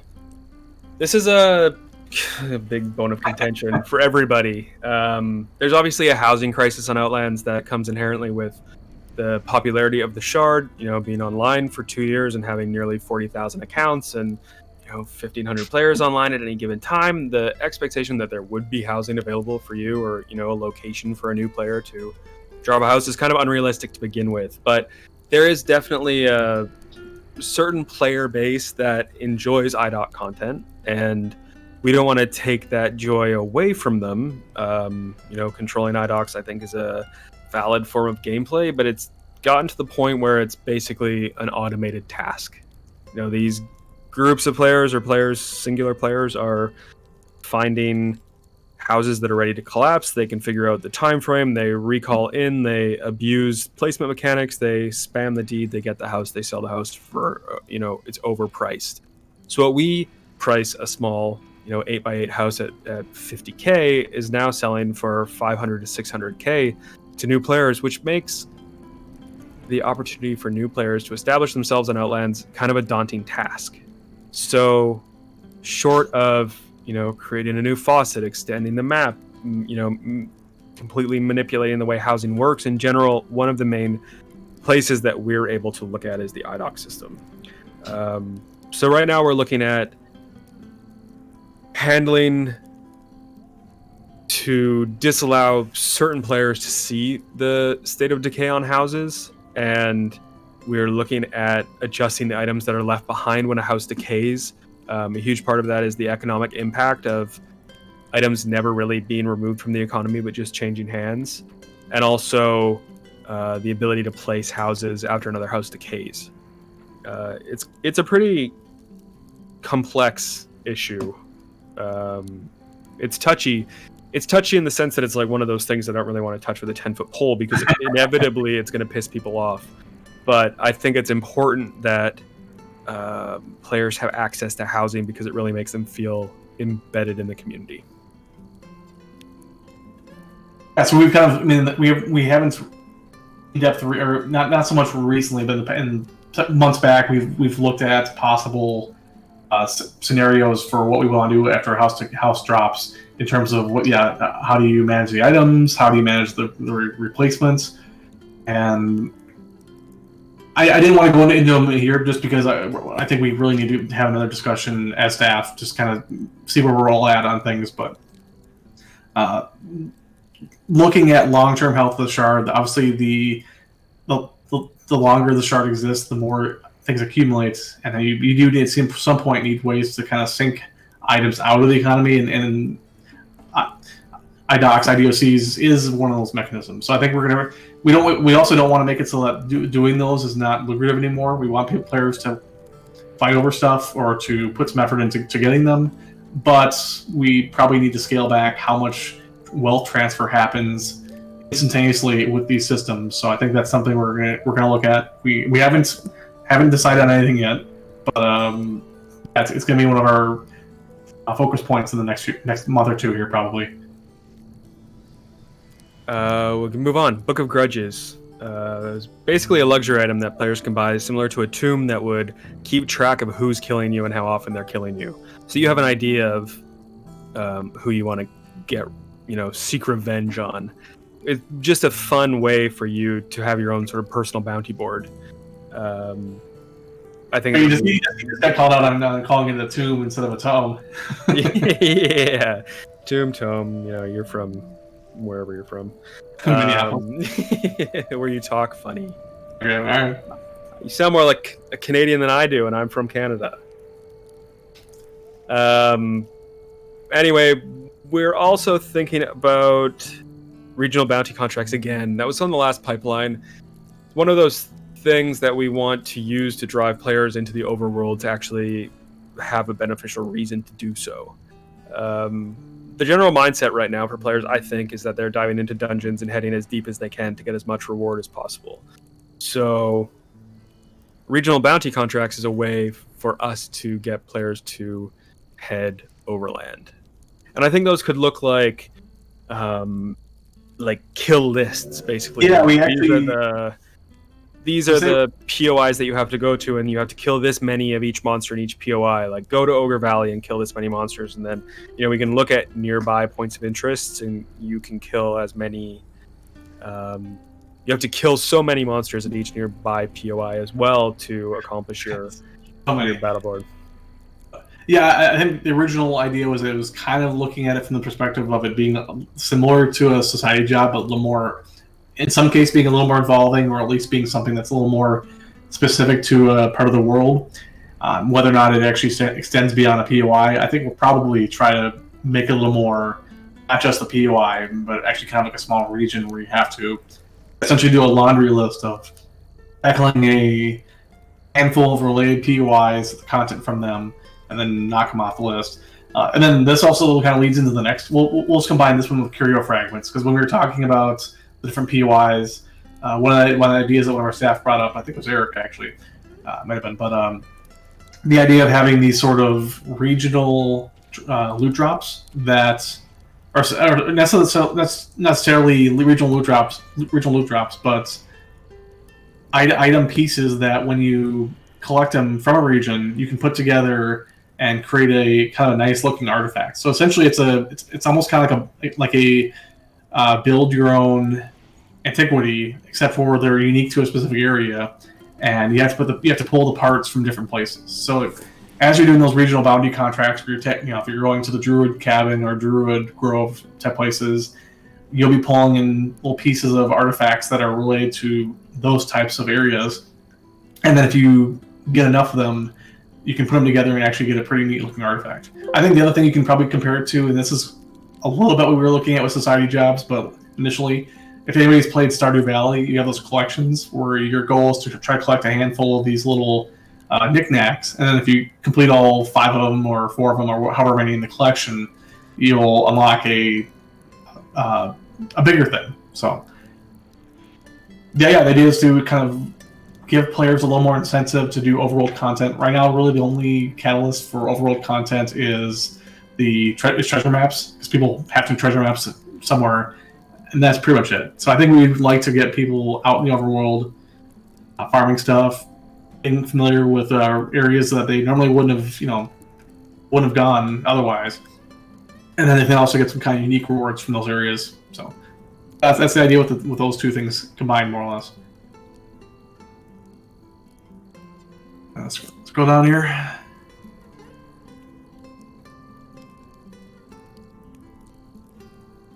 We've got a a live stream crisis. Rifts are broken. You can't enter the rift anymore. So we might have to revisit that at some point after we're done the debrief. Okay. We kind of touched on the companion system at the beginning of the stream. It was one of those other issues that was on the other points that we had on the previous dev pipeline. But trying to capture the new player by giving them the tools that they need to settle into the shard, whether that's introducing them to a player who we're calling a companion who has specific access to the server, or giving them a leg up with creating skills, or even a tour around Shelter Island, basically. So it's one of those things that we've been talking about for a long time. I think UO's a difficult game to jump into, but it's also Outlands in general is a difficult server to jump into because of how complex things are. So this is something I'm looking forward to. It's something I've been looking forward to for a long time. It's something that I had been asking for before we launched, and it's sort of been on every docket since. So I'm hoping that we can tackle it this cycle instead of putting it off again, especially because we're seeing so many new players at this point. It's the server is really busy, and we're seeing a lot of people who are brand new to Ultima Online and have never played the game before and are obviously brand new to Outlands. So hopefully we can do something to ease their transition into the server instead of just sort of throwing them to the wolves. So Yeah, I think part of the reason why the previous we obviously had the new player experience on the previous dev pipeline. I think the main reason why we kind of pushed it off was that we got a little ambitious with the initial plan for it, and the initial plan was basically creating a tutorial from scratch, players how to learn how to play UO, learn how everything works, having guided PCs that tell players what to do at first thing, showing them what to do. And I think we can definitely do that still, but I think we probably need to look at it more in terms of kind of basics, but then creating a environment where we have companions that really kind of fill in the gaps, because I think players learn a lot more from having a player at their disposal to kind of help them walk through things than it trying to navigate through a menu. One thing I've learned from doing stuff on Outlands the last 2 years is people don't like to read. No matter how much stuff I put for explanations on things, at some point players are just not going to read stuff. So I think having the companion system is probably going to be the biggest engine for us getting players acclimated to the world. But I think we still definitely need to create some sort of a automated system to help. But I think companions are going to be the driving force for getting players into UO and comfortable with it. On top of that, though, the one thing this was also on this character creation template thing was kind of on the last pipeline, and it's still a little bit of a kind of an iffy thing. I think it'll be kind of neat, because one of the biggest, at least from my opinion, back when you start playing UO, you're given these template options, or the profession options. So like you can start being a blacksmith, or you can be a ranger, or whatever the basic ones, the little the character creation menu, the ones you selected. And in most cases, the skills they gave you were kind of garbage. They weren't really indicative of what an actual player would look like for skill-wise. And they're really kind of, I wouldn't want to say naive, but they didn't really give you much of a guideline of what you need to do afterwards. So the idea with the templates was that we would probably try to make at least a dozen or so of these templates that reflect actual builds that players play as. And it would come in two parts. You'd have the starting. This whole thing would occur after you do character creation. You'd have the option to then, with really no downside to it, you could basically choose to pick up a template and then further hone your starting skill sets and items and stats. With the idea that you'd be picking a template that actually represents a build that somebody would play. So you could be, like somebody wanted to play an actual Mace Dexter, or if you want to do a Dexter Bard, or some of the crafting builds or summoners and things. But all of them would represent an actual build that a player could, at some point, play high-end content with. And part of that is you start with a set of starting skills that make sense for your character but then you also have an ideal set of skills that you will try to reach. And then with these character templates, you can see on the top, here's where all the skills are. You can click on buttons next to every single skill, and it'll explain to a new player what that skill does and how you'll use it. Each item has a button next to it explaining what it does, and those are the starting items. Like a macer will get a mace or a maul. It'll explain why that's important to you. What a mace, why is a mace different than like a sword? And then the bottom half will be what your ideal target is. And these are the directions you should be going for your character. And I think that obviously this would occur at character creation, or essentially at right after character creation. But we give new players who log in the option to look at their template and see how far they are along progressing towards what their template is supposed to be. And that kind of fills in a little bit of the I wouldn't say the gap, but like if you don't want to rely on a counselor or somebody else telling you in Discord, hey, here's what you need to do. This gives players who are more solo players kind of an idea of, this is what I should be following and doing. So that's the idea with it. We'll see how much, if it's worth the effort to build them. I think it'd be kind of neat. It may not be necessary, but I think it'd be kind of cool to have. And then that was the reason why I pitched it before. So let's jump into Strangelands. That's your baby. I'll let you talk about those changes. I'll take this one, because I probably know more about it than almost anybody. So Strangelands, it's been both successful but also lacking in some regards.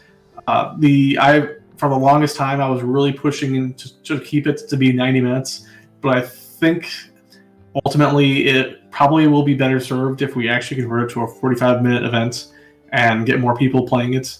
A lot of people do appreciate it for being a bit of a marathon survival game, but I think it would be better served if we had more players who are able to jump into it. 45 minutes is manageable. I think we can still probably rebalance it where all of the same mechanics that you are worried about in a 90-minute game are still a thing you worry about in terms of starving, in terms of getting food or getting water, the progression of you getting items that are actually useful to you in terms of weapons and armor and things. I think we can probably capture the 90-minute fun interest of Strangelands and put it into a more manageable 45-minute chunk for players to hop into, and almost kind of treating it a little bit like our PvP events, where it's it's a little bit of a of PvP and PvM. Obviously more PvM than PvP, but it kind of appeals to a lot of different people. There'll be a handful of things. There'll be some rebalancing of templates to close the gap right now between. There's really two types of templates. There are templates that do burst damage, and then templates that don't. So if you're a barbarian, or actually even barbarians are kind of bursty, but like if you're a soldier or an assassin or something else, you don't have a lot of really quick damage. Which when you're trying to race to kill monsters, you need burst damage. That's people who do well in Strangelands usually are able to burst. So I think we kind of need to look at that and look at rebalancing templates to make them all a lot more viable in some regard, whether it's kind of weird, unique mechanics or just rebalancing in general. So that's one element to this. The other thing looking at is kind of diversifying some of the game mechanics to make each event feel a little bit different. I listed here as event modifiers. So you might have something where you have either all the animals start off as diseased or close to it, which alters things. So like all the people who relied on getting food from animals now have to be diseased while they're eating it. You might have something where you have little merchants that show up in the various town areas, and so you can earn more points by giving excess weapons and armor. You could have more supply containers that makes the whole sort of bashing crates a lot more of a major gameplay for that event. You can use the hunters concept where you have a lot more things that are actually chasing after players. So I think there's a lot of different things we can do to make each event a little more different, and each time you play some sort of ringdle makes things play out a little differently. I think the main thing is looking at the schedule, treating it as a almost like the way I kind of look at it is kind of like a tournament where you have. I was proposing Sundays, Tuesdays, and Thursdays with 45-minute events because right now we don't have anything scheduled on those times or for those days. So, but yeah, I like to see Strangelands be something that people can kind of hop into more, feel that's more accessible, feel that they don't have to schedule off a giant block of their afternoon in order to play it, so you can get a lot more people who normally wouldn't have done it trying it now. Cool. Yeah, that kind of covers most of it, I think. We're coming up on 2 hours, so I just want to make sure that we're not holding these people hostage too much longer. I can kind of breeze through a few of these next points pretty quickly, and then we can. Yeah, we're getting kind of the more really. Yeah, they're kind of like one-off. But yeah, they aren't super involving. Yeah, not too sort of heavy system-based things. Tattoo and skin modifications is something that I added into the GUMP files. Basically, the idea is that we'll release these modifications for players so that they can rock facial tattoos or body tattoos in different hues and display those on a permanent basis on their character. So it's about jumping into a different physical appearance. Obviously, something that'll only be available on your paper doll. No change to your character in-game, but just more layers of customization. And then mount token hues. We have the mount breeding system, which allows players to breed mounts together to get to a darker, richer, or flashier hue. And the reason for introducing this idea is that we want players to take the hue of the mounts that they're breeding and apply them to their mount tokens so that those are always with them. My idea basically is that if you can breed a horse to be that color, then you can apply that color to any horse. Or if you can breed a forest ostrich, it will go to apply to your forest ostrich token. I'm not really interested in really crazy colors being applied to anything. I don't want purple llamas floating around just because I think that ruins the aesthetic of the server. But that maybe I'll be persuaded.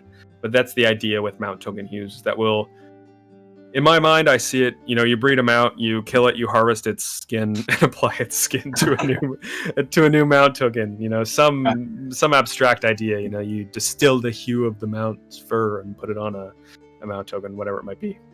And then along that same lines, we have horse mounts right now in various reward hues. So societies have them. Guild, there's obviously the factions guild, reward points, Strangelands, arena. Right now, those are all just horses. So the idea was that we would have llamas probably as those variants. So you could get a reward token or you could spend your reward points to get a mount token llama of a certain color. As long as it makes sense. We'll just obviously have to look at the colors and see if it works on them. But then at some point, maybe direwolves. That I think that one's a little more contentious. I think Owyn's a little more reticent on it. But yeah, direwolves had their moment of fun. It was widely contested for a few months, and then now it's just they spawn and they're tamed. But if they die, they're kind of useless. We had a few tears over town struggles because players were losing their direwolves that they had tamed and spent a lot of time, money to have the perfect hue. But it would be nice for them to be able to apply the hue of their tamed direwolf to a direwolf mount token. Especially because I think the intention when Eric made these sprites was that they wouldn't be gray, and the direwolf mount token is just the neutral gray. So it would be great to be able to apply those unique hues from the tameable direwolves to the direwolf mount tokens. So that was kind of the start of all of that anyway. Oh. You want to cover classic dungeons? Because I don't know. Yeah, we can move on from classic dungeons in general. I think. Yeah. No, actually, okay. The idea is at some point, in some capacity, bring classic dungeons in some sort of limited scope. Maybe either they'll be available for a little specific event or partially available for a day or something. Maybe do a champ spawn type thing on them. And it could essentially be something what I was proposing with Omnis, where you have a public boss that's basically contestable. We haven't really delved into what specifically the classic dungeons would have, but I think there is a opportunity for us to kind of draw on the nostalgia, because I know people have a lot of specific memories of various places, and it'd be kind of fun to visit those places. Even though we're in Outlands, we can find a thematic way to at least for a tiny bit of time, let you explore those again with Outlands mechanics and things. Although the monsters, conceptually, we were going to probably create very, very basic ones that you would see in those dungeons. So you'll see, basic liches, skeletons. Probably not see crazy shit in there. But it's just they're kind of a nostalgia trip option for players, maybe. Yeah, I'd like to see like kind of a contrasting system. We have smart AI and monsters that do interesting attacks, and they look unique, and we put a lot of time and effort into it. And in a way, I'd like to make classic dungeons be something that's the opposite of the dungeons that we have. Maybe they're lawless, they're mounted, you can recrawl. We have champ spawns, the mobs are stupid, the loot's not as good, it's more PvP accessible. But what we have to determine is why would anyone go there if that's the case? In comparison to the dungeons that we have already. Anyway, it's something that's been on the back of our minds for a long time of how to implement that. I reworked Deceit, first of all, one of my favorite classic dungeons, which I would like to see on the live shard at some point in some form. I just don't know how exactly that'll work. What is the point? What's the driving force? There's obviously nostalgia and people want to experience that again or have access to something like that, but I don't know what else. What's the Outlands factor of the classic dungeon system? So that's TBD at this point, but TBD. I know obviously we had on the last pipeline and didn't do anything with it, so I think we're gonna try to this point see what we can do with it. No promises though. Yeah, we'll see. We'll address that when we get there. Plants, brewing, food, and horticulture is another sort of fun crafting based system, progression system, allowing players to grow plants, I guess. Brew, make their own, ale and wine, and what benefits those might have to players. More sort of those mini management systems that players really enjoy. Yeah, and I think so. Part of the, I guess, you can look at two different kind of angles. You have the brewing and food side. We have a pretty decent food system in terms of the different tiers of food in terms of what they have different scaling effects. I think right now the one big problem is that there's a very specific useful application for mages to use food, but right now Dexters don't get a whole lot of the passive regen for health and stamina isn't super enticing, so I think we definitely need to redo that. And then I think whatever we redo, we'll probably consider beverages as also a companion piece to it. Either if we have a matching, if you do both, or some sort of I don't know if we want to do pairings, but you could potentially do some kind of interesting things where you can add a multiplier to your bonuses by doing a full meal type drink, beverage, food type thing. But the crux of that is to make the food usable for everybody and to have some sort of an interesting mechanic that isn't currently being addressed, and then also integrating in the plants into it. So probably maintain the same plant system where we currently have players growing plants, but then your output from that system is something you can use for these crafting systems. So like getting hops or what else you need. But yeah, so you get things you would need for brewing from the plant system. And then for horticulture, this one potentially would be the same thing. In the image there, I showed a little terrarium. We could potentially use that for how you would gestate whatever you grow from the plant system. But the main point of it will be the cleansing potions, which will give players which I know players have been asking for this forever. They've been asking for Taste ID and various things to help mitigate more poison and disease and things. And I've been holding off just because I've been planning on the brewing system or the horticulture to provide an option for players to get cleansing potions, which largely is going to be a Dexter probably utility thing, because that's usually the Achilles heel of most Dexters, is that when you get diseased or a whole bunch of bleed stacked up, that's when you really get in trouble. So I think cleansing potions will be pretty popular. That's my theory. And then obviously the availability of it is going to affect whether or not it becomes a thing that's useful or not. So I think smoke leaves are really popular. Yeah, and then that was just kind of a fun little novelty thing to add on top of it, which I know players will definitely take advantage of. And I think is in terms of it being it would be charge based, so like you'd have only like a single use, or it would probably wouldn't have an in-game effects, but I think players would like to have their character smoking a cigarette or a smoke leaf or whatever. I picked it just because of RimWorld. That was the name for it. Obviously, we'll probably relook at that name, but.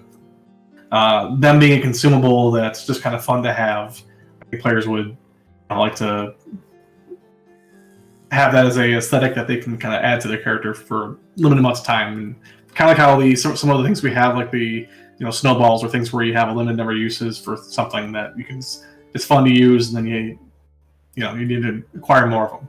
Then the novelty wears off. Maybe, I don't know. Maybe it never does. Maybe that's all you want to accumulate is all the weed on the server. Fire breathing, juggling. It's just going to be non-stop animations happening everywhere. Yeah. Golems. Let's jump into that. Yeah. So we've pretty consistently over the last 2 years, actually even prior to beta, I've been asking for some sort of mechanical golem-ish crafting type thing, and the idea that I've been looking at is, so we obviously added an overhaul to summoners. So Spirit Speaking became a lot more specific towards getting customizable customizable creatures. And I think we can still create something that's I wouldn't say kind of similar, but evoke some of the interesting decisions you make when you pick your loadouts for your summons. But I think in this case, you are basically building your own 5 control slot tameable. I don't know if they're going to be limited use in terms of like you have to constantly provide more resources into them, or if that's to be determined. But the idea is that you will, based on the skills that your character has, with certain skills being obviously more favorable, so like tinkering or blacksmithing or any sort of other crafting type things, maybe some things like mining or other types of kind of crafting related or construction conceptual item or skills, you can build a specific.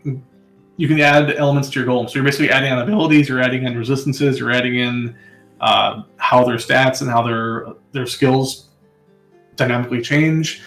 On top of that, you can probably slot in. I was thinking you can kind of, I guess, maybe look at it in terms of like a gem slotting type system, where for Diablo or something else, where you are slotting in certain items, and based on what you slot in, that further modifies things. So that I think I pitched the idea of having aspect cores being slotted in. I think you could in theory slot in any number of types of kind of interesting things we have. It could be something where we phylacteries get used somewhere else. I know a lot of players have been asking for more uses for phylacteries. Could even be things like bronze links, things that are right now that we probably could use a better or have more places to sync those items. This could be the opportunity for us to have players use those items as resources or as modifiers to the golems. But yeah, the idea is to create a large, interesting, bulky, but also diverse summon, or tameable type, or follower. But it's also it's kind of changes based on what your template is, and we don't want everybody to be able to have one. We don't want to have it where just every random build can have one. But maybe some of the skills that right now aren't super conducive towards dungeon farming, like obviously blacksmithing is kind of a niche skill. But yeah, you can probably make tinkers that use traps, use golems, use all sorts of kind of some of the more tertiary and secondary skills to farm with. So yeah, that's kind of the initial thought on that. Obviously, we're going to flesh out a lot more. Look at what our successes were with the summoning overhaul. Look at what we end up with the Dexter Overhaul. That'll probably kind of dictate a little bit of what we think of in terms of different abilities and things, maybe too. But yeah, that's as far as I got so far on it.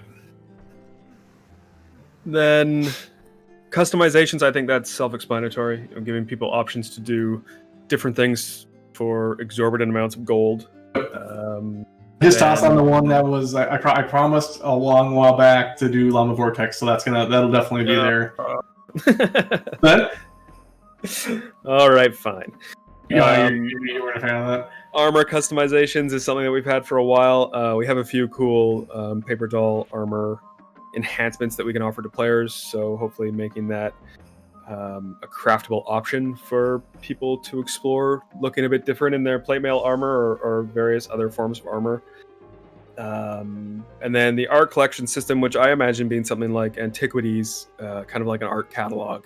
Yeah, that's kind of, I think, kind of a hedge between the Antiquities and the lore notes system, where you're collecting different, obviously pieces of it. But in this case, you wouldn't be consuming it or putting them into something. You'd basically be trying to track what the scope of how things you collected. So collecting sets, maybe having, like with Antiquities, you can get credit for registering a portrait, and maybe you get achievements or things based on you completing sets.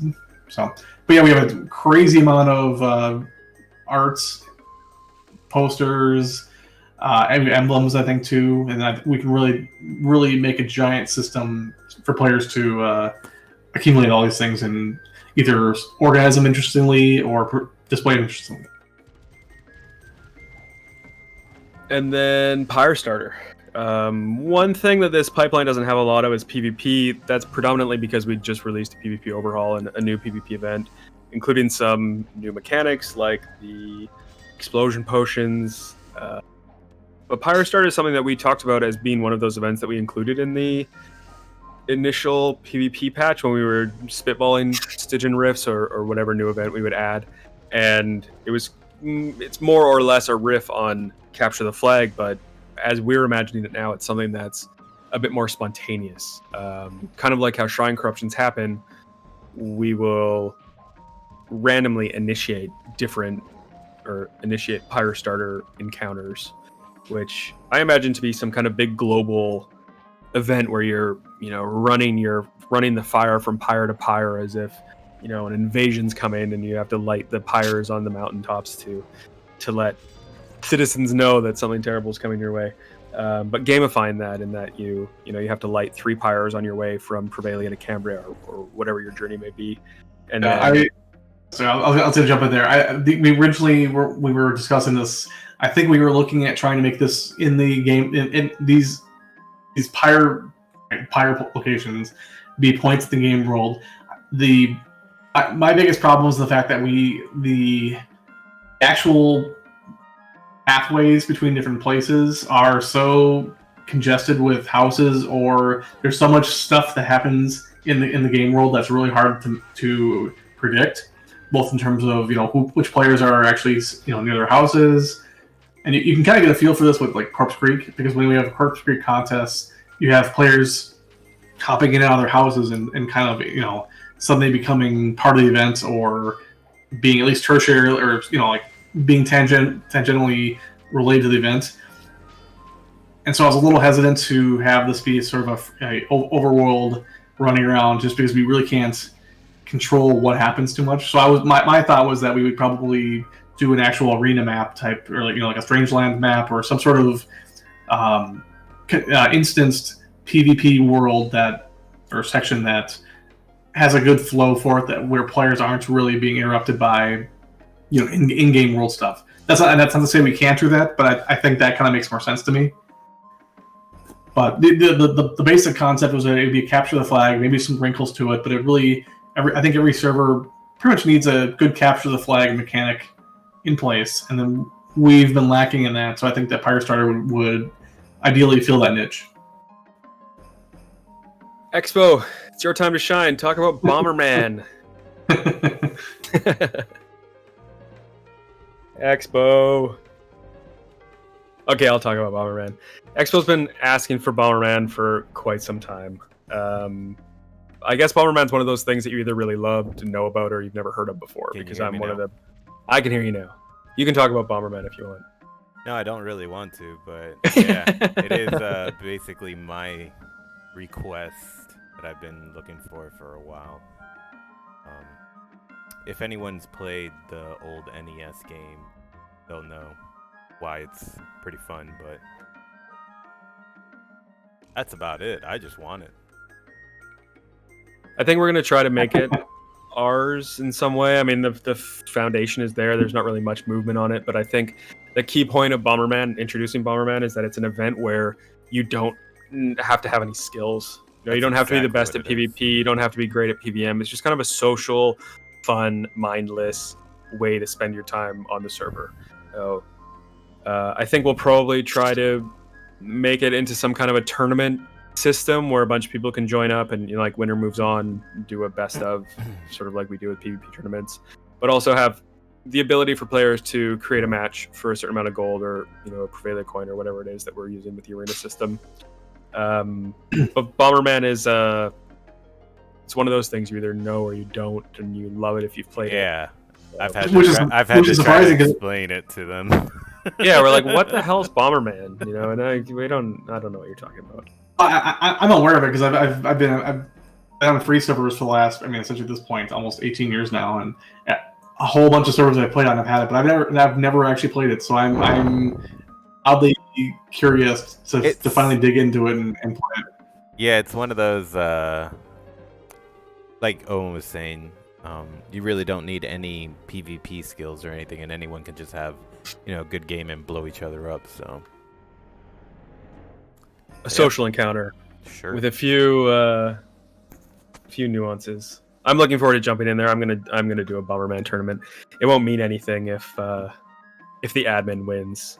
So competition's on. I'll say real quickly. So we were joking about ways, like wrinkles or ways to kind of make it Outlands specific. And the one thing I was joking was turning it into Carpet Bomberman, where basically you have the Bomberman map, and you have to do a Splatoon type thing where you have to cover up all of the carpet tiles and send them to the floor. Because one of Owen's biggest pet peeves is players using the interior decorator to send carpet tiles through the floor. It's not my pet peeve. It's a pandemic. It's a plague. There's oh god, it's like 25 pages a day. People are like, I lost my carpet. You're like, you press the down button. It's underneath your floor. Why is this possible? Why? Yeah, I would love to blow up all the carpet on Outlands. Yeah, the idea is to gamify that horrific feeling you get into a competitive game. So no, I regret bringing carpet to Outlands. Like, just have their bare ass houses for all I care. That carpet's my worst nightmare. Now you've got water tiles and blood tiles, and who knows? Just a nightmare.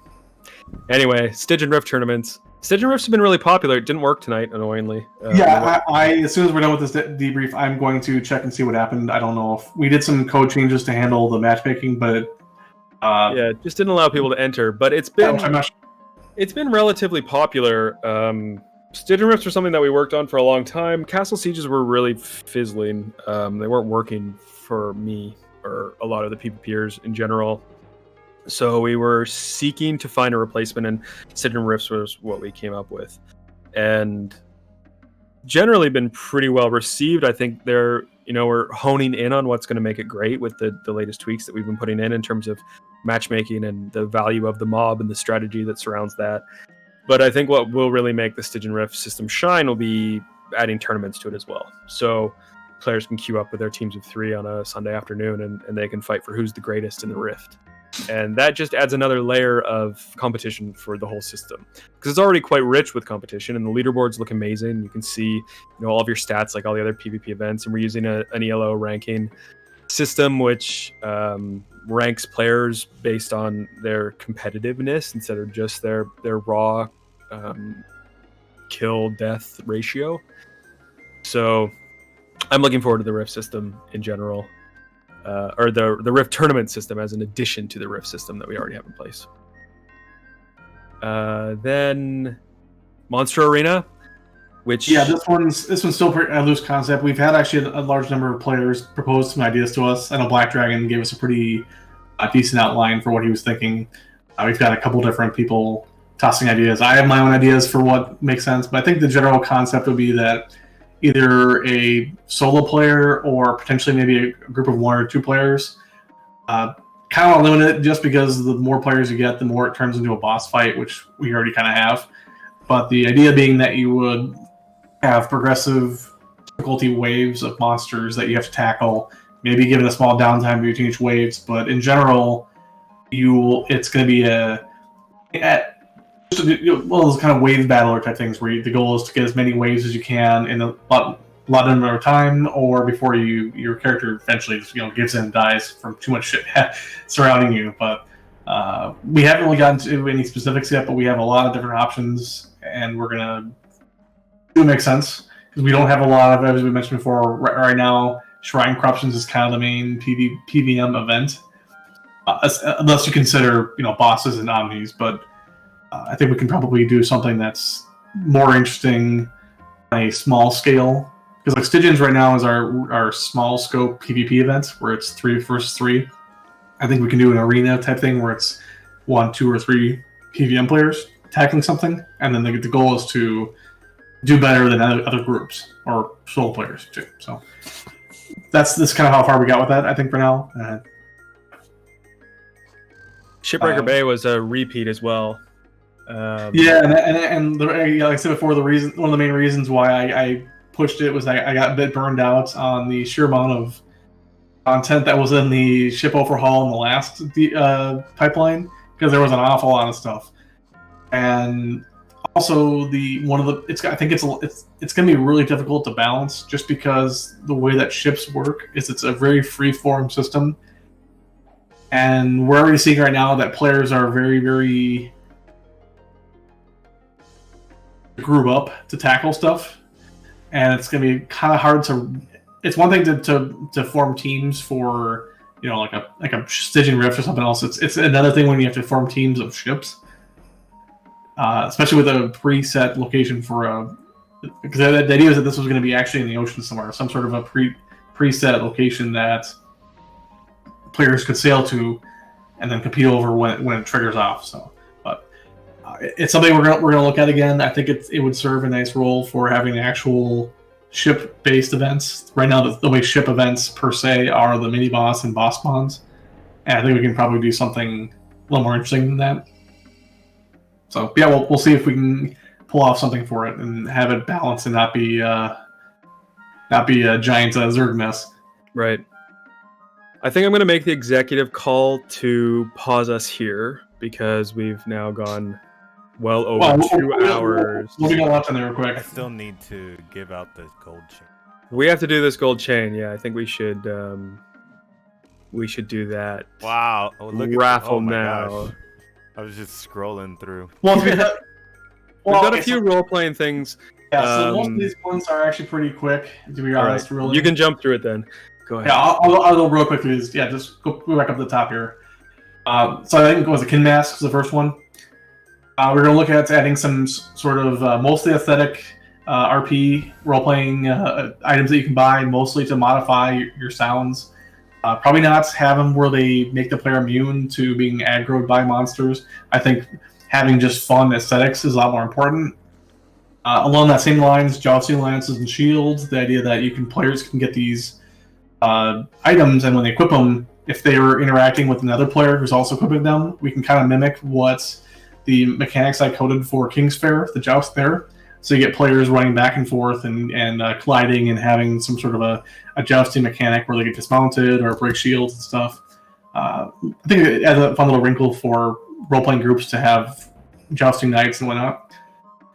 Guild lore, I'll scroll that down again.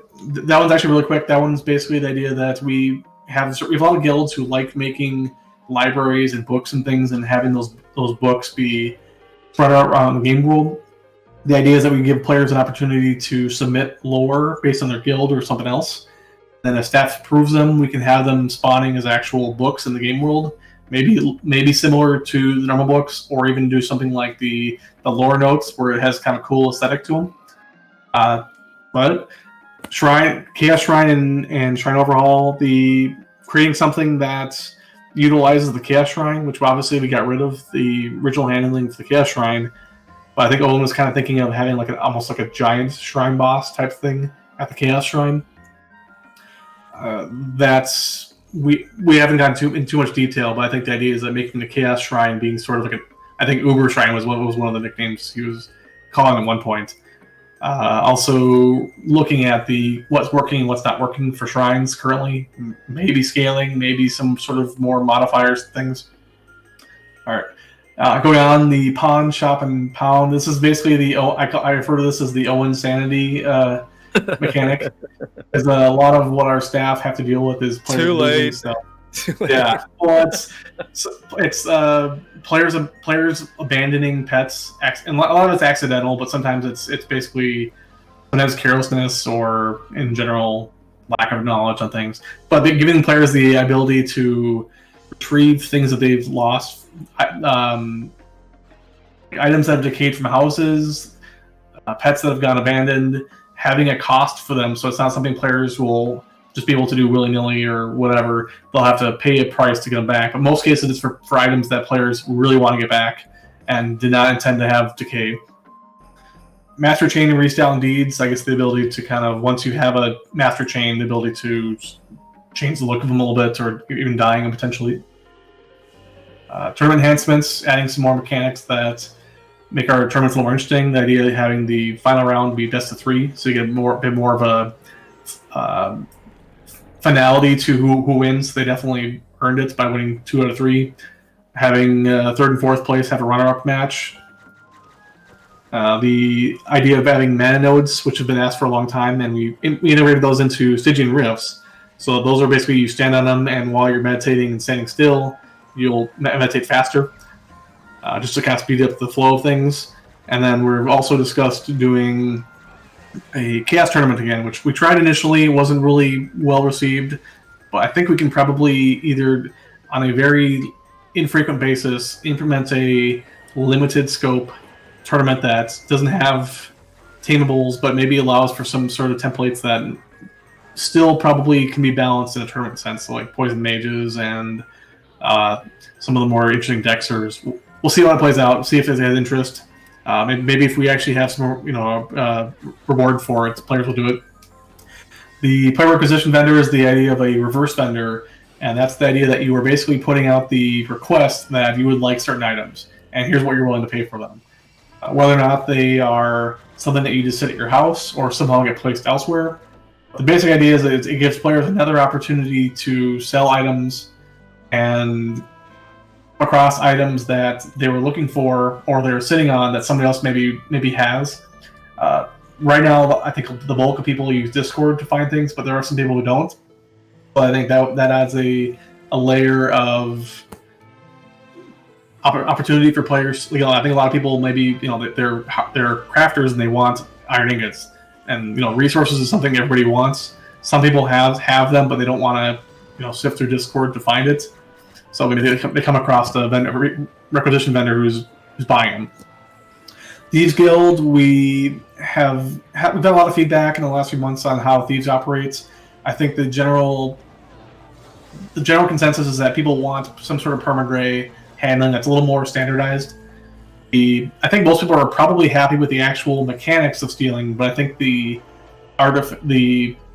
kind of overarching how are you a thief in terms of joining a guild? How do you lose it? How do you qualify for things? How do people discover you're a thief? That's what people want to look at. So we're going to readdress that. And then along the same lines, detectives, the ability that the forensic eval is something that players can use now to determine certain things. So they can use a magnifying glass and look at a player and see if they're in the Thieves Guild. You can look at a corpse to see who touched the corpse. If it's a creature, maybe who had looting rights or touched the corpse. So like if a guild had a bunch of items looted from the boss, but they don't know who took them, they can see in a list of who different players grabbed from them, or who actually had looting rights to them. And then you might have containers where you can see who was the last person to touch them. So if somebody stole something from your house, or you weren't quite sure why some item is missing, you can see who was the last person to grab that item or something. It's maybe not super useful, but I think some players will find it interesting, and we would mind giving them that opportunity to do that. Is there something else in there? What else we got? Detectives. That's it. Is that the whole thing? That's it. It is. We did it. Wow, And we the best did thing it. is that this. Yeah, the best thing is this is only about half of what we actually have in our full. We actually have a master list of all the things we want, and this is about half of it. Owyn wanted to keep a lot of it. 50% off. Yeah, in reserve. So We don't need another Also, ossuary incident. Yep. Yeah, I mean, it's like one thing to look at it in text. It's another thing to talk about it out loud. It's another thing to think about actually implementing this into the shard. But I think it gives a good idea, the scope and direction that we're taking Outlands and where we're prioritizing our time for the player base. So, I basically feel like every facet of gameplay has been addressed through this. So And if there's things that we haven't probably gotten in depth with as much as we could have, we can probably we'll address them too. It's like I said in the top of the actual debrief intro. There's some things we just forgot. Like there's so much shit going on here that it's pretty easy to forget some stuff. I mean, I'm finding daily things that I'm working on. That I forgot to put this into the dev debrief or whatever. So. But then there's also things that we don't want to announce until we're actually ready to introduce them because we don't want to spoil the surprise, or we think that there's benefit to having us wait to announce them. But yeah, there's a lot of stuff going on. So yeah, it's gonna be exciting. Well, it's been nice not to have to talk through this on my own. So thanks for joining me this time. Maybe this will be a new format moving forward. But also just wanted to send a big thanks to our player base. It's been a pretty amazing 2 years for us. Not that we think that Outlands, the little shard that could, because we never really had that attitude, but it's definitely surpassed our expectations in terms of how successful a shard that we were working on or would put out would be. So thank you to everybody for sticking with us for 2 years. We seem to see numbers going up and up and up on a daily basis, and new players joining us, and veterans returning, and people that are wanting to check out new content. So hopefully you're all inspired and looking forward to a fun sort of holiday event season moving forward. And yeah, thanks.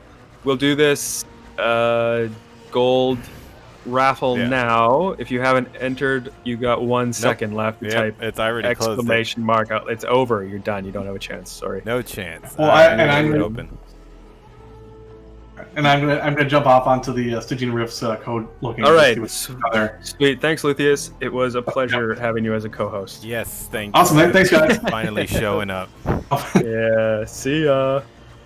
All right, so the shrine is still going, but let's see. I have a ton of people in Prevalia as well. All right, go there. I'm gonna go to Prevalia. Let's go.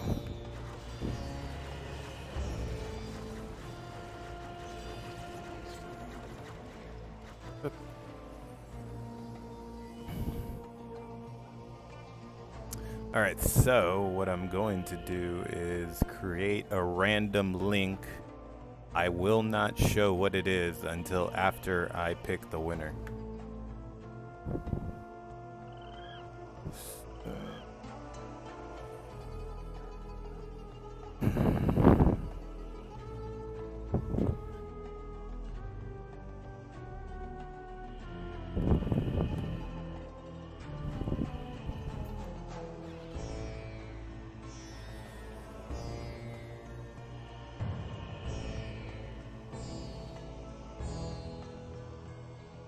Give me 1 second, I'm trying to remember how to hold the people.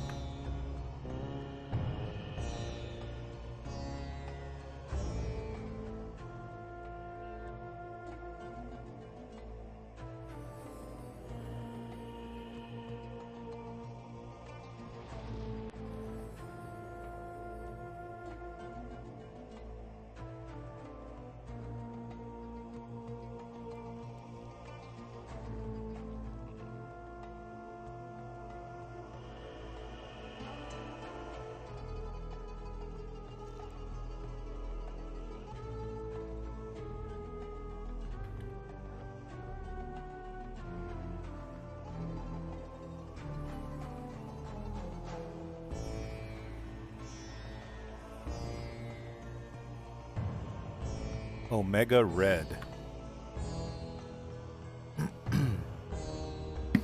Omega Red's the winner? Omega Red, it says. Let's see if he responds back.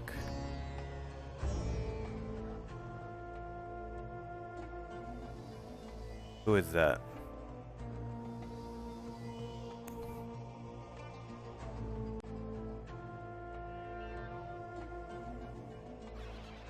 And the chain... Yeah, I'm waiting for him to respond back. He's got like a couple of minutes. If not, I'm going to pick another person. How do you want him to respond? You want him to respond in Discord or in Twitch? Come to me in game, whichever way you want to do it. Oh, he did respond. There he is. Hey. You want a gold link? Way to go. Congrats to Omega. Let's see, where's he at? What's your name in game?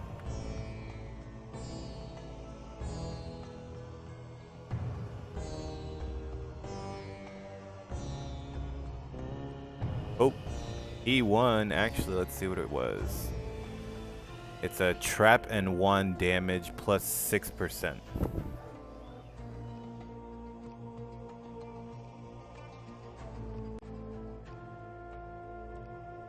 All right, folks. Thanks for showing up. And yeah, Owyn, you can do a little sign off. Thanks, everybody. That concludes our 2-year anniversary debrief. There's a lot to cover, and it's going to be a lot to work on, but we're going to try to knock this out as quickly as we can, and we look forward to seeing you in game. So thanks for your support for the past 2 years, and we're looking forward to many more. Enjoy your evening and weekend, and we will be in touch. All right, now let's see, who can I raid?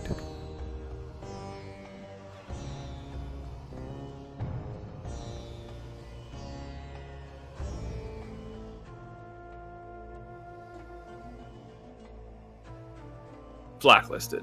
Go for it. I was about to do mustache. Whoever.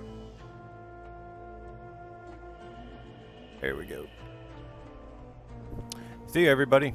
Have a good one. Thanks, everyone. Have a good night.